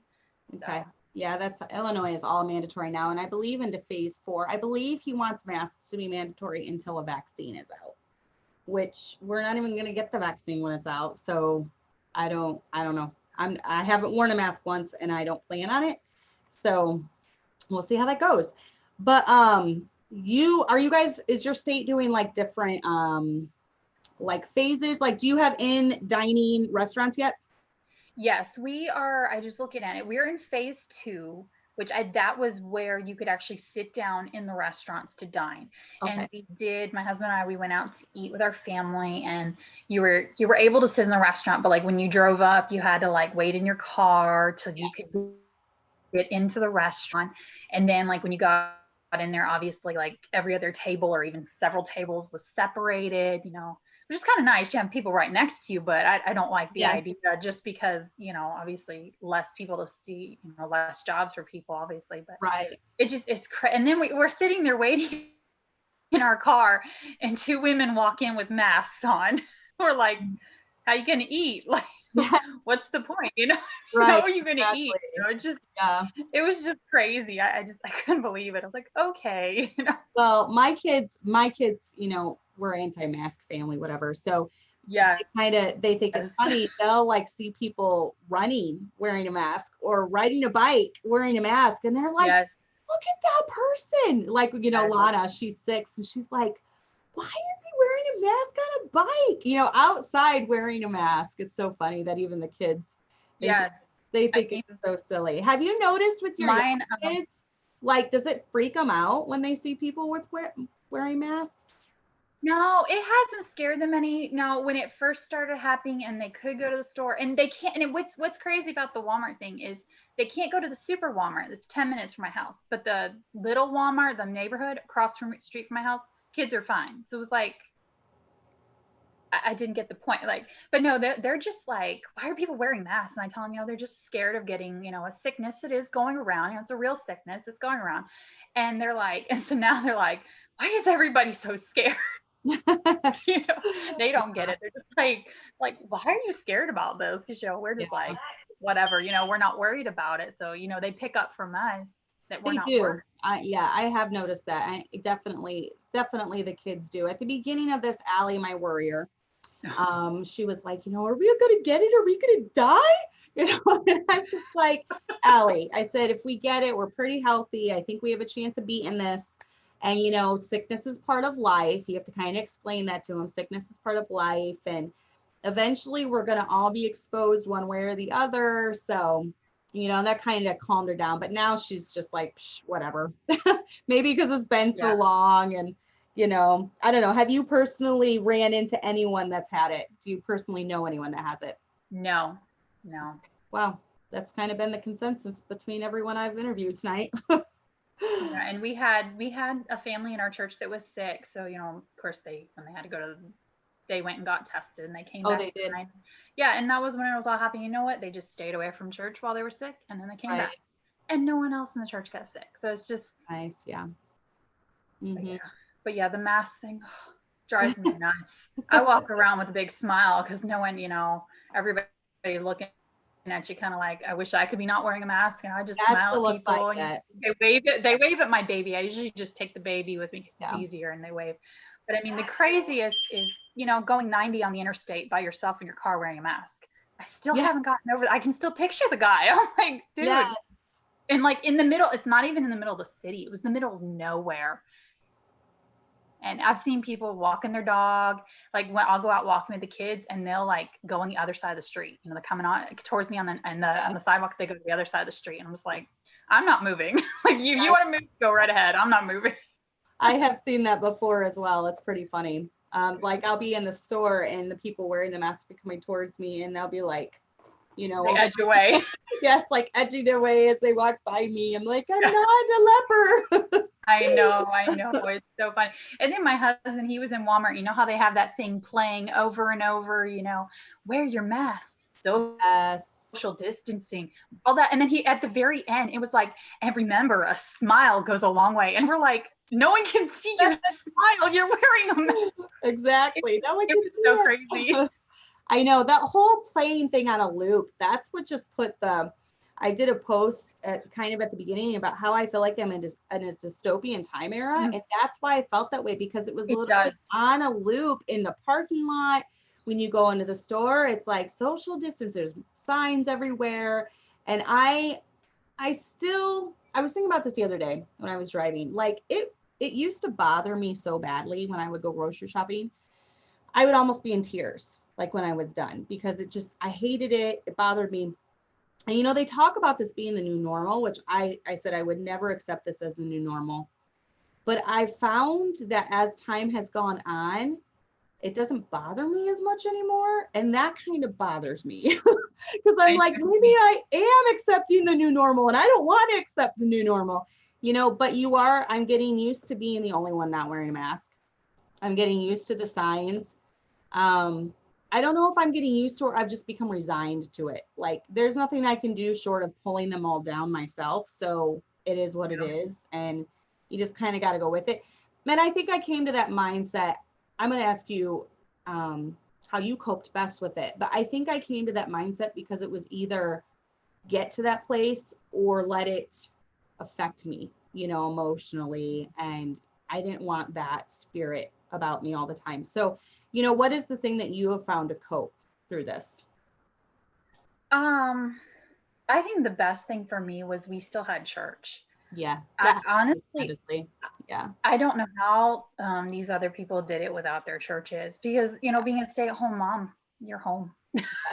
Like that's normal day-to-day life. Like if I don't go to church, I really, like my kids' sake, it wears on you. So just being in church, and then like, you know, we're in church and pretty much everyone in our church were, you know, feeling the same way we were. You know, they weren't wearing masks. They weren't following along. They knew this was, you know, not what the government was playing it up to be. So I think that was the easiest way to cope, just because, you know, I had a good support group, and, you know, we just, you know, kept going to church, and, you know, we even did fun get-togethers to clean the church. You know?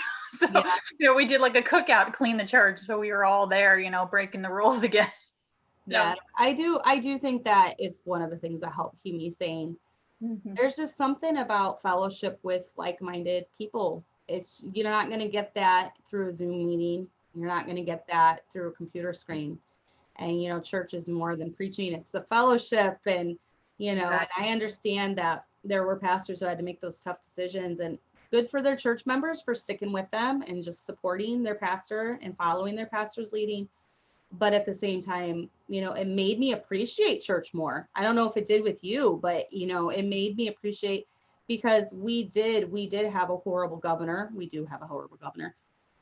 And even though our police worked with us, there was always the fear. We were getting called on, you know, the police were being called on us. They did show up the one time. So there was always that fear. What if they just do decide to enforce? Yeah. You know, what if they do, what if my husband does end up doing jail time for this? So that was always a fear in the back of our mind. But, you know, I just see God's hand of protection over us, you know, and even when it comes to, you know, people not getting sick or whatever. And I still feel like, I don't know how you feel about this, but I still feel like we have several more months of this. I don't know. Do you see an end coming? I don't know. I feel I keep hearing, you know, people saying, you know, you better get this done before they do another wave. So I feel like they're kind of like gonna let us open up a little bit just to get us complacent enough to be kind of a little happy. And Yeah. I feel like they might just do it again. Just I do my too. feeling. Yeah.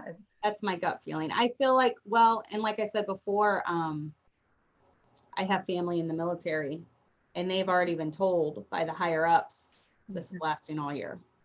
So because of that, I feel like this is probably going to keep going and going. But do you think, how is the mentality in Louisiana? You know, do you feel like there's a lot of people that are just like, whatever, they're going to keep living their life? Do you feel like if there's a second lockdown, people will go along with it? Or do you think they'll fight it? I don't know. I mean, I mean, any place you're going to have your people that, you know, are going to go do whatever the government says, because you can see them. They're out there wearing the mask. Obviously, you know, they're just doing it and they're going to go along with it. But, you know, I meet a lot of, you know, I kind of feel like going to the store, you kind of bond with the people that aren't wearing a mask. You do? They stop and they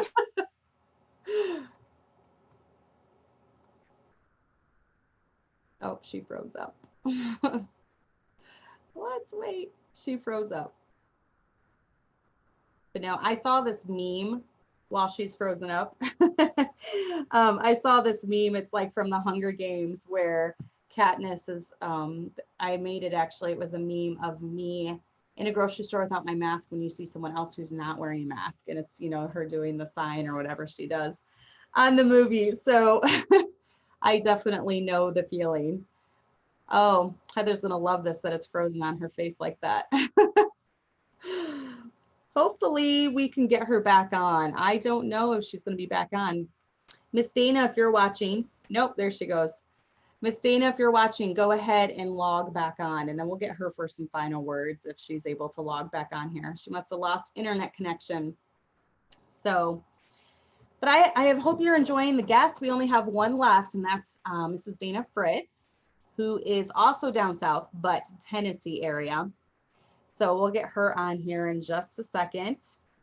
If you guys have any questions, go ahead and leave them that I can ask. I've kind of been asking the same ones, you know, over and over to everyone. So if you have any questions, go ahead. But I feel like most of you follow me probably, and you probably know my opinion when it comes to a lot of this stuff. So I don't want to reiterate what I've already said, but I know most people are just like sick of the lockdown. They want to be over the lockdown, and I don't blame them. So we'll get Miss Dana on here as soon as she connects. We'll get her in the room. But thank you to all the guests that have been on here so far.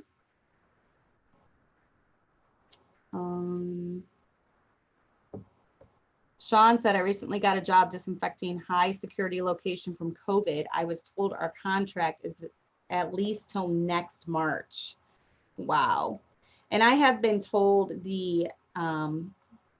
well, my family that's in the military has been told the entire year. So I don't know, you know, how long that will be, but I'm hoping. I have a couple trips planned this year, and I don't know if they're going to happen. So we'll see. We'll see what goes on with that. All right, just a second. Let me move her. All right, so we're just waiting for people to rejoin now. Miss Dana, she's a rule follower, so she's probably like, oh, she said, what time do you want me to connect? She just did. Right now, I lost connection with her. So she's going to be connecting here. So hang tight. I know this is going longer than normal. We've had a good crowd though, watching the whole time. So between 50 and 60 the whole time. So good for you for sticking it out. And this will be our last guest. And she told me, she's like, if you go long, you don't have to have me. You know, I'm probably going to be boring anyways. And I said, no, you're not. Everyone loves you. There she is. So we're going to admit her, get her connected here. And if Heather rejoins us, then we'll get her final thoughts as well. So I don't know where she went. Try again, Dana. I pushed admit and then there we go. Okay, let's admit her. Now she's joining. There we go. She's connecting to audio, but you're sideways. Do I need to turn it Yes. like this? Yep, just like that. Okay, sorry, I'm trying to straighten up. Hello, how are you? I'm good. How are you? Good. We're gonna have Heather connect for some final words if she clicks back on again, but we lost connection with her. So Okay. so everyone in bed there? No, actually they're not. They're taking full advantage of summer break in full swing. And so you'll probably see them go running by in the background. I've tried to crack the door, so hopefully it won't be, too bad. But my husband's in bed. They're supposed to keep quiet. All right, we'll see what happens. Yes. Okay, so you have been doing a few posts about, yours have been very upbeat. You've had a very upbeat spirit. I know you have not liked it. Yeah, that's what you've seen. That's just Yes. what you've seen. Yeah. I know you have not liked it personally because I know you and you're my friend. We'll let Heather back in here too. But what has been the hardest thing for you? The hardest thing, probably no thrift stores. That's been very hard. I don't know. It's hard to pinpoint a hardest thing because there have been a lot of emotions through this. There are tangible things that I can talk about, but then there's more of the emotional roller coaster that I've been on through this. So I think that's probably been the hardest thing for me, just to deal with all of the feelings, that have come along with all of the changes and the just bombardment of, media and the news and, the worry about what was going to happen. So that's probably been the hardest thing for me, I guess. And then of course, no thrift stores. That's been really crap. No thrift stores. That's a big one. What has been your biggest blessing through this? Biggest blessing, I guess perspective more than anything else. Hi, Heather. Perspective, just realizing how very fragile life is, how quickly things can change, and knowing that the time is now. So I think that I've gained a lot of insight through this, and that's a good thing.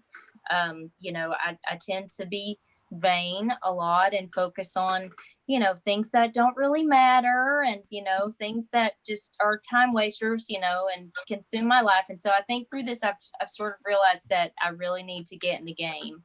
The time is now. So that's probably the biggest blessing for me. And Heather, what about you? I don't know if we ever touched on this, but what has been the biggest blessing for you through all of this?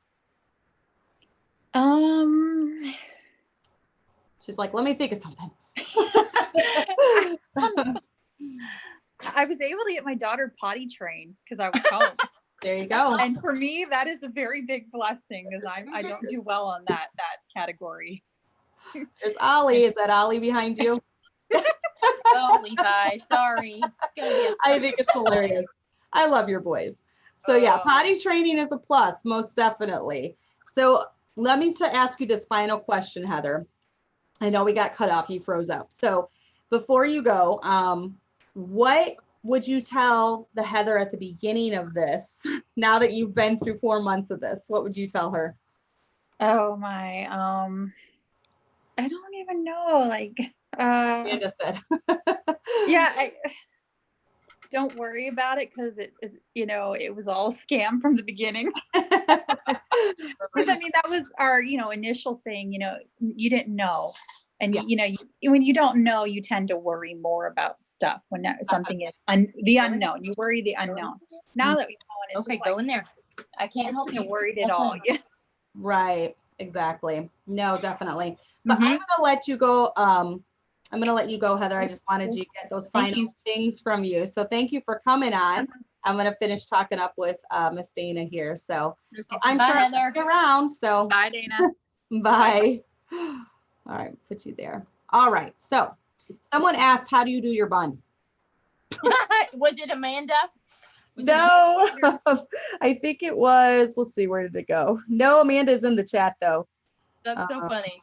Yeah, someone asked. how do Okay, you so I'll just pull it apart and show you. Yeah, Sheila Can you Jackson. see this? It's one of those mesh donut things from like the Oh, Dollar yeah, Tree. yeah, yeah. Mhm. Yeah, so you literally just put your hair in a pony right on top of your head, right? And then you slide that donut on and then just roll it down. And then I just tuck and tuck and tuck and tuck and pull until I get it to where I want it. So, Mhm. There you know, go. now that my hair's longer, it's a lot easier to do. Mhm. Yep, I do buns a lot, but not that easy Mhm. when I do them. So definitely. Okay, so do you know anyone personally that's had this? I've asked everyone this question, just wondering. No, I do not. No, I don't. And you know, I'm probably not a good person to, gauge some kind of, like standard on, but like I have a good friend who's friends with lots of people. She's just one of these people who knows somebody everywhere you go. You could travel to a different city with her and she's going to see somebody she knows. And she doesn't even know any person who has had it. She also works, she's in the workforce. She's got connections everywhere and she doesn't know anyone. So I don't know. We've both talked about that frequently, found that really odd that neither one of us can come up with a single person that we know. Yes, and I have extended family, very extended family. I'm kind of connected with them through Facebook. And my dad came from a family of 12 siblings. My mom came from a family of 4. I have tons of cousins, like hundreds of cousins, and we all are kind of interconnected. And no one's gotten it. No one that I know has gotten it. Around this area, I'm not saying that there aren't people who are getting it. I mean, obviously there are people who are getting it. But yeah, I personally don't know. I like to throw that out there. I just like to see, because there are people. There was someone from Faithful Word that got it. He just got released from the hospital. And the Powells, they had it. So I guess, I kind of personally know them. But as far as like my close friends and things and close family members, I don't. Well, there's a guy at our church that works at a big food manufacturing plant in a city near us. And there were like 60 confirmed cases at his plant. He was not one of them. But, so, I guess I know it's out there. But no, me personally have not been affected, nor has anyone that I personally know. And your husband, he is retired now from the detective work. But the effect, was he off work at all during this? No, he's working a full-time job. And, it's funny. He got this job last summer after he left the county. And it was just, this is like not the job that you dream of, as a child. I'm going to aspire to be, this maintenance man, pretty much what he does, remodeling, maintenance, things like that. But it was a job. He needed a job. He had a lot of trouble getting a job after he got let go from the county or, walked away from the county. Right. People knew who he was. He would go for an interview. The interview would go great. And then he would never get a call back. And we knew that, was why. So this job, finally came through for him. And we were just kind of bummed at first, because it just didn't pay great and wasn't really, what he had kind of had in mind. And it has turned out to be the biggest blessing for our family. He has a fantastic boss. Just extremely good company to work for. They have totally taken care of him. He's not missed a single day of work throughout any of this. They've not required masks. They've not required testing. They've not required, anything outside of the ordinary. So yeah, it's definitely worked out well for us. Yes. Once again, I have really seen God's hand over his children through this whole thing. As far as protection, maybe that's why we personally don't know many people with it. I feel like God has protected many Christians that I know that are even in very public jobs, around people. Well, my son, for instance, Jason, he works around people all day, at his job at Walmart. He's around people all day. And I don't know. I feel like God's really blessed us and really watched out for us when it comes to that. That would be the biggest blessing I have seen personally. I agree. What has been the hardest thing for you coping though with this whole thing? Oh goodness, probably the vaccine worry. You know, Yeah. I'm not an anti-vaxxer because I'm in the new IFB. I was an anti-vaxxer before anti-vaccine was cool. Yes. That's something near and dear to my heart, you know, that we've looked at it. I've looked at personally for a really long time. And this is a hill that I'm going to die on. So I know that, you know, if it comes to the point where there's this mandatory push for vaccines, you know, if Grayson goes to work and they say, you know, you have to have this vaccine or you can't work here, then he's going to have to find another job. You know, if it comes to the point where, you know, we can't get on a plane or we can't travel to another city or whatever, then we will be those people that will absolutely refuse, you know, to the bitter end. So I think that's worried me from day one, actually, from when this all started. Is the first thing that I thought of, because I've been screaming and preaching about this, you know, for 12, 13 years now. Right. So that's my biggest concern.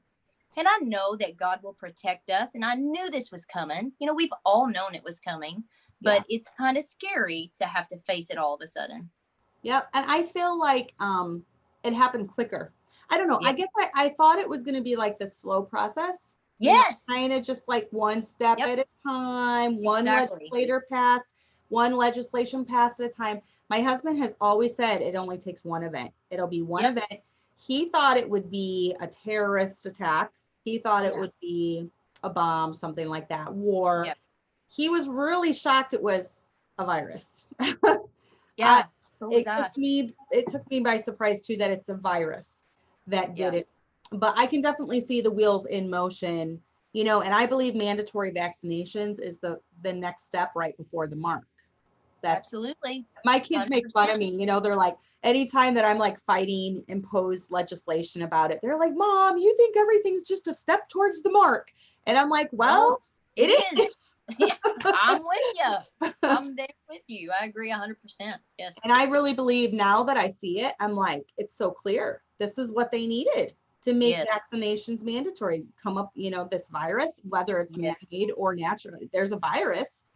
I think maybe they thought it was going to be a little worse than it was.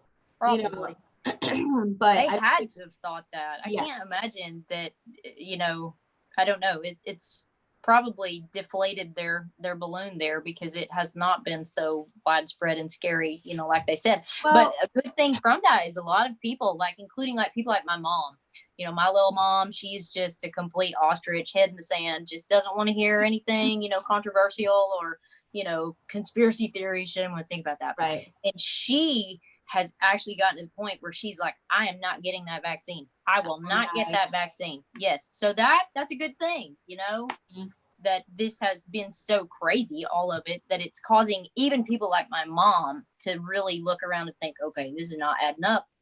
Right. It's not, definitely. And the thing that worries me about the vaccine is that they've already said, if you look at studies, they're trying to push this through. So they're trying to push it through to where there's not as much testing. They won't be studying the side effects. So in essence, it's going to cause a bigger resurgence of the virus. You know, there's videos of them talking about that exact thing. You know, if we do it too quickly, then we're actually going to make it worse, because more people are going to get infected with it. Right. And, you know, and now I was just told that another pregnant girl in our church, she was asking about during labor. She's due in September, and they're making her wear a mask during her entire labor. And I'm due in November, and I'm thinking, I am not. I do everything naturally. I'll die if they put a mask on me. And she was saying they told her that they're being told in that medical facility that this will be mandatory until there's a vaccine. So, and here's the thing. Okay, even if there's a vaccine, I'm not taking the vaccine. So, you know, where does that lie? I just have to wear a mask for the rest of my life, you know? It doesn't make any sense. None of it makes any sense. But see, we knew this was coming. We knew it was going to get to this point. They're going to, you know, corner you to the point where you know, have to, I mean, have you seen that meme of like, it's like Tom Hanks, you know, from that movie where he's on the deserted island, whatever, and he's like roasting something over the fire? That's going to be me. You know, I'm going to be living in the woods somewhere, I guess, to avoid getting this stupid vaccine. And, you know, I do think in America, maybe I feel like we're the last hope.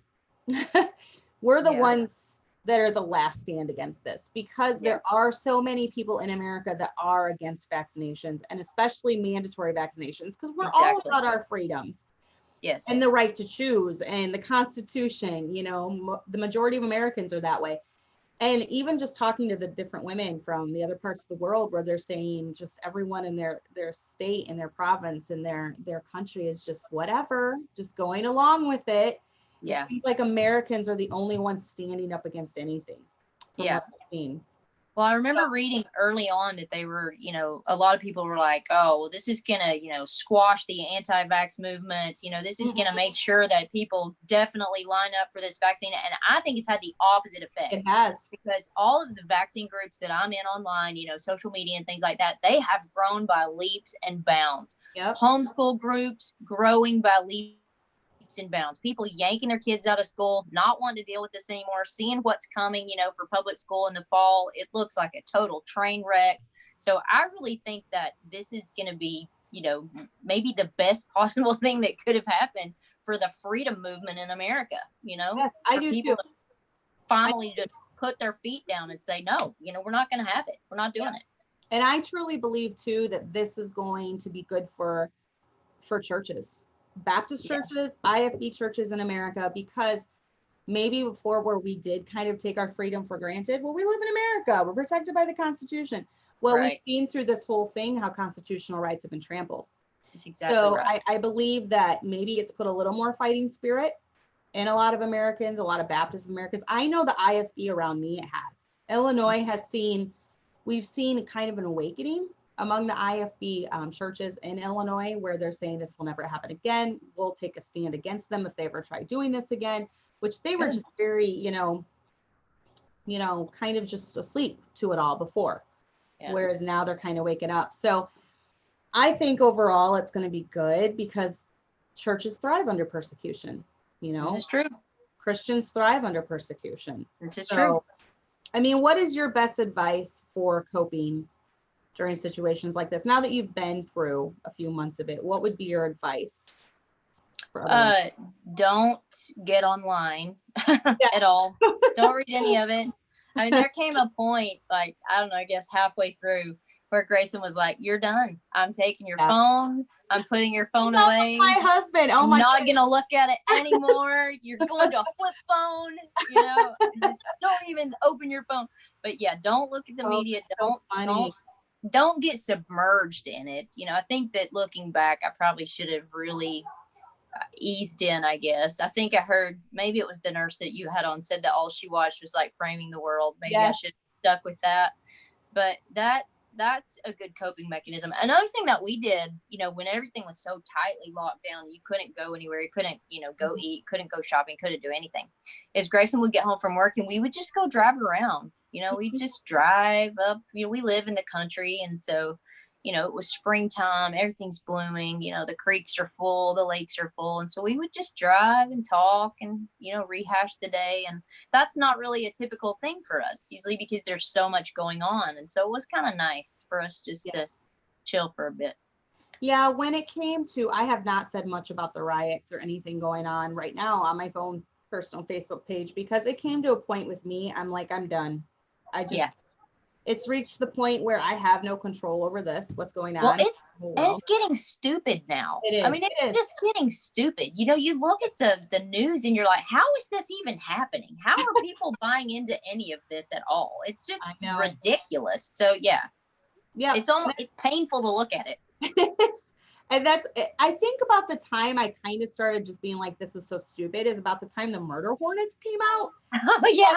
Are they seriously now we're being scared by these murder hornets, you know? And then the murder hornets were done, and it was the Black Lives Matter riots. Now they've sectioned off 6 blocks in Chaz or in Seattle, Washington, or whatever that is. It's crazy. I'm like, this is I wouldn't even believe this book if I was reading it. Everything that's happening. It's like a generic movie, a generic Hollywood film. It doesn't even, it's unbelievable. It's so laughable.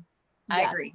It is, most definitely. But I mean, I think you kind of answered it, but what do you wish you would have done differently, or what do you wish, I think you handled it like a pro. So what do you think you wish, what could you tell Dana at the beginning of this? Be more prepared. You know, it's funny. I didn't give my intro. I didn't tell you how all this started for me. I had written that down. When it first kicked off, Grayson was in Barbados with a mission team from our church. So they were all out of the country. And, you know, we had heard little bits and pieces about it in a couple weeks before that. You know, it was sort of on the news, but I don't read the news. We don't watch the news. We don't watch TV. So we really didn't know what was going on. But, you know, we had kind of heard about it. Well, they took off to Barbados like it wasn't no thing, no big deal. Mm-hmm. And probably 4 or 5 days into his trip, that's when they shut the schools down.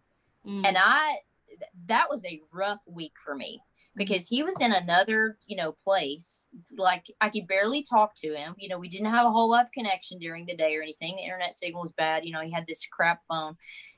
I was completely on my own and just, you know, unprepared. I mean, Grayson, I tend to be somewhat level-headed, we'll say, but Grayson is he grounds me, you know. He brings me down a lot of times. Mine, you know, when I get really worked up, and he wasn't here.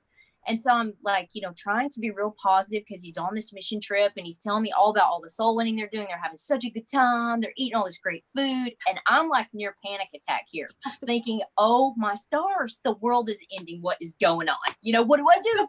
And so I'm like asking him. And I think by probably day 6 or 7, I mean, I'm like yelling into the phone one night, I don't know what to do. How do I handle this? And so I think, you know, so I ran out the next day and, you know, bought some groceries and stocked the freezer and, you know, it was crazy. So in hindsight, I wish that I could had been more prepared. You know, I went through a prepper phase about a decade ago, I guess, when prepping, you know, first became really popular and I wanted to be a prepper, you know, I'm going to go off grid. And that lasted a few months and I realized I wasn't cut out for that stuff. So I wish that I had probably implemented some more of those things. I wish I had, you know, a nice stock of, you know, food in my freezer and water supply and something at least to have comforted my mind. I think, you know, it made me feel a little bit better about what was coming because I was in full blown panic. Like if the power had gone out or, you know, because I mean, there was a lot of talk of grid down scenarios and, you know, sort of some of the conspiracy theorist groups. So I was a little worried there at the beginning. Yes. And I think what we need to do is now that we've gotten a little glimpse of what it's going to be like. Yeah. Maybe just make a little preparation, buy a couple extra things every week. Right. You know, kind of stock up a little bit because we know we're going to be going through the tribulation. And we know that food is going to get scarce and it's going to be super expensive. You know, it maybe in our minds, I know for me, I'm thinking, well, we'll see it coming. You know, it won't be a big It happened so fast, though, didn't it? It was like overnight. And I think that was what hit me in the face is that it literally changed so fast. And you just, you know, you didn't realize how quickly we could go from what was totally normal to us to complete chaos. And it was literally just overnight. So I know that I need to be more prepared. Fortunately, we have a great crew at church. We've got, I mean, it's so funny. We've got all these California people at our church that have moved, you know, to East Tennessee, and they're like our big homesteaders. It's hilarious. How do you come from LA and you get over here and you're, you know, killing chickens and, you know, growing food. It's amazing. So we have this awesome tribe at church. So there's comfort in that for me, you know, that we have this great group of people together to kind of move forward in this. And that is definitely what I have heard from everyone I've interviewed is just church, you know, church family, Christians. And I feel like during the tribulation, that's going to be what gets us through. You know, we're going to band together. We're going to be, you know. Absolutely. Yeah. So you know how that is. Even more so church family versus maybe unsafe family members. You feel a kinship with those Christians. You know? 100%. Definitely. So, all right. Well, I'm going to let you go. Hey there, Ollie. Say hi. Ollie. Wasn't it just your birthday? It was in May. He's 6 now. Yeah. Show her your teeth. Smile. He lost 2 front teeth. Yeah, looks like Lana's teeth. All right. So you and Lana are right around the same age. Lana turned 6 in March. So, yep. Right around the same age. You going to smile? All right. Well, thank you for being on with me. I'm glad to get your perspective. I love having you on. So always good to talk to you. Yes, we'll have you on eventually again. So Okay. Sounds all right, great. I will Talk to you later. Okay. Bye-bye. Bye. All right, so I'm going to put her over there. All right, well, thank you for joining in. I am getting done right around the time I wanted to. I knew it would go long tonight, but we had a good crowd the whole time. Thank you for hanging with me and watching the whole time. I hope you enjoyed it. I knew it was going to be a fun show tonight, so I am glad everything went very smoothly and everyone was able to get on and give their perspective. I hope you enjoyed seeing the different perspectives. Go ahead, like, share this video, subscribe if you have not done so, leave a comment, ask questions, do whatever you want, just get the word out there. I am getting closer and closer to 2,000 subscribers. So thank you all for joining me, and we will talk to you next week. All right, bye.